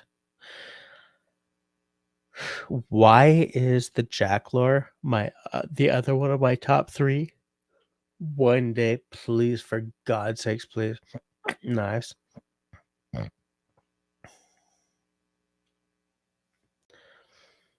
Because I respected Lars Felt. His knife is great. Look at it. Castrum website. Castrum is not Castrum is not a knife company that passed through the transom into my mind.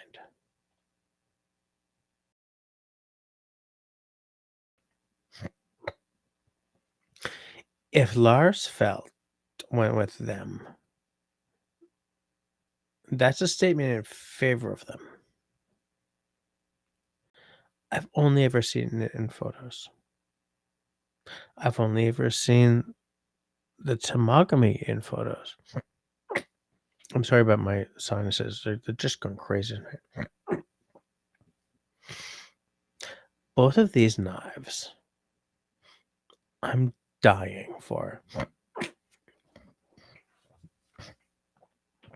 The Tamagami, the price of the Tamagami keeps going up in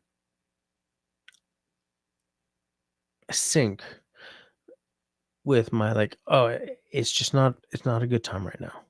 I'll have more time. I'll have more money in 6 months. Boom. The $180 knife becomes the $212 knife. But one day, and I'm saying this as someone who doesn't like the idea of collecting. I don't want to be a knife collector.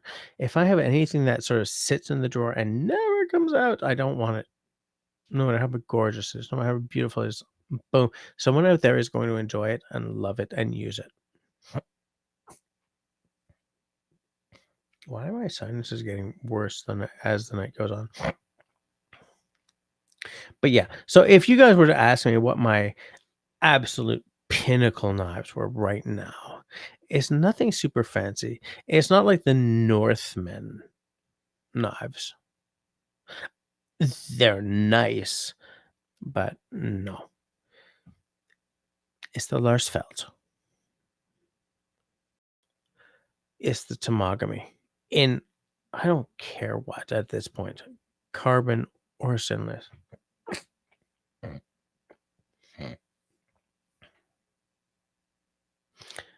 It's the Jacklore. Straight up Woodler clone, olive wood scales, black or blaze orange liners, mosaic pins. Those are my top 3.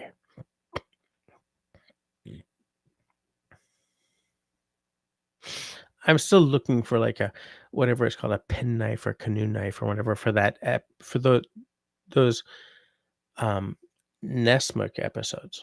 But I mean that's specific to an episode or a series of episodes I want to do. For knives that I dream of,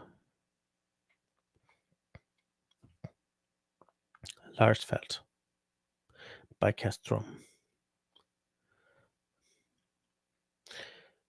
Tamagami.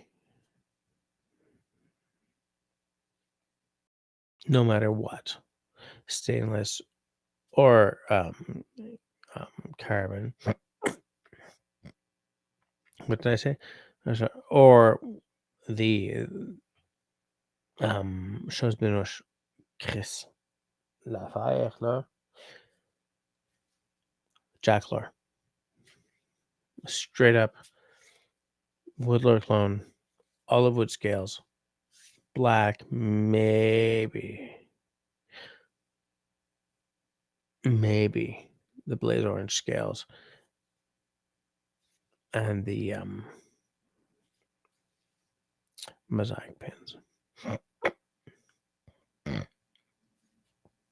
My sinuses are giving me hell, so I think I'm just gonna go deal with it and go to bed. Wait,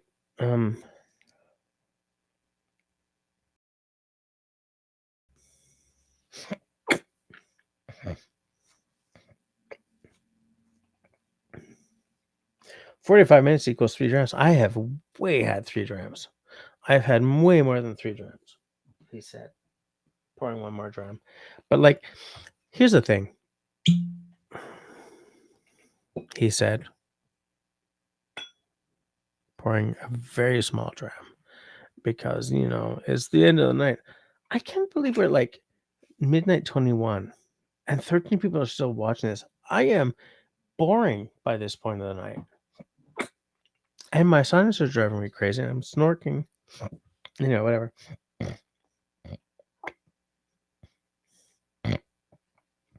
Okay, so okay, so this is a cool comment because Russell was gonna join me 30 minutes ago.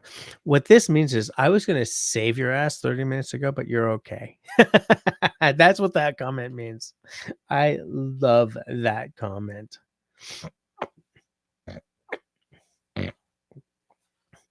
And there's David saying, "Join now, Russell." What are you saying? Are you saying I can't do this? Are you saying I'm having a problem? I'm not good enough? Is that what you're saying, David? What?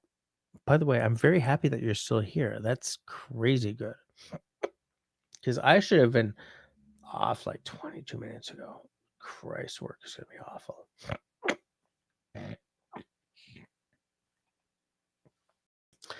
It's okay. Russell's not sure if he's sober enough. I'm definitely not sober enough. That's fine. I'm just gonna start to go. Boop, keep going. Boop. I said boop.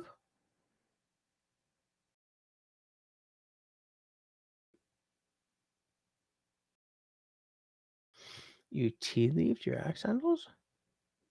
I don't know what that means, but it sounds good.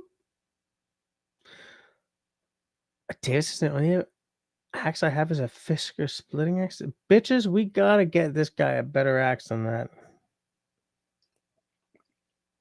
You know what's funny about that, David? Is that Fisker's is a fine axe.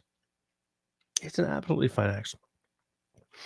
I have the Gerber version of a splitting axe, and I use it as sort of as a grubbing axe. But what's cool about those is that they're so easy to sharpen. You know what I'm saying?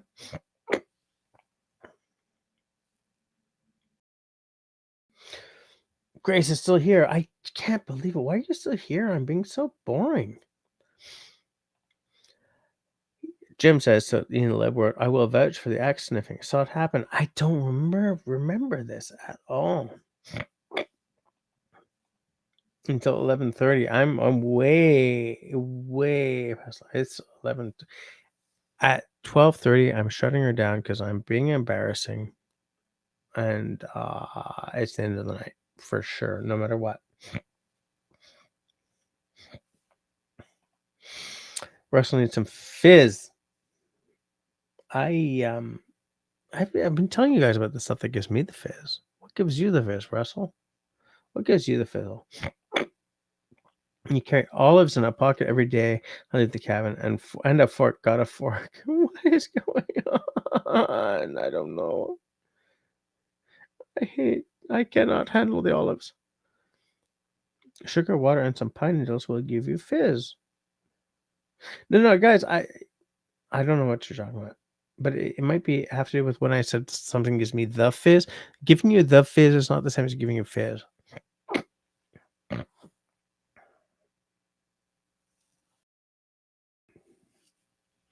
Oh my God, Zach. It's like way past my shutter down time. Love Grumman, but I can't give a steel snob and think it's too much money for.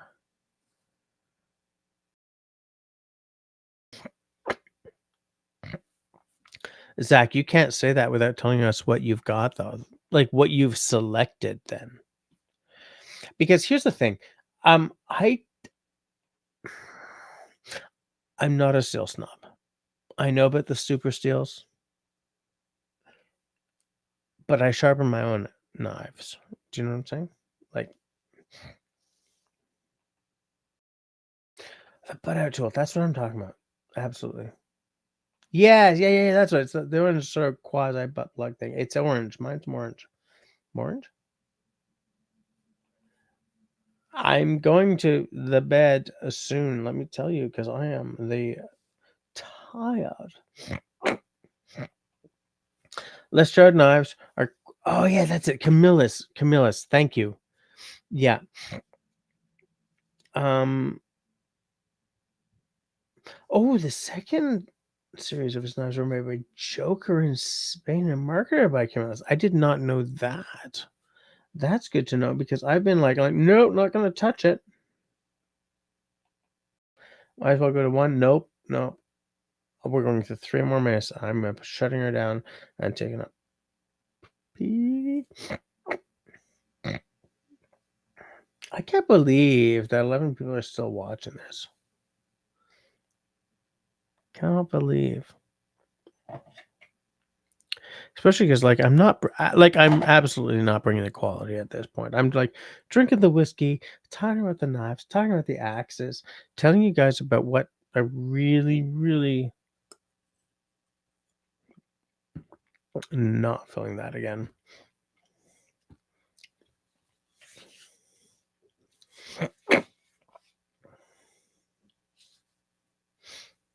You know what? Let's just shut it down. I'm way too drunk to make any sense by this point. So here's what I'm gonna say. I'm gonna say, thank you for the 11 of you who are still watching to the bitter end, even though it's like almost 1 o'clock Canadian, not even Canadian time, Montreal time. I hope I haven't been embarrassing. I hope that between now and next week, everybody stays sane, stays healthy, stays safe, and stays kind to one another. Good night, all.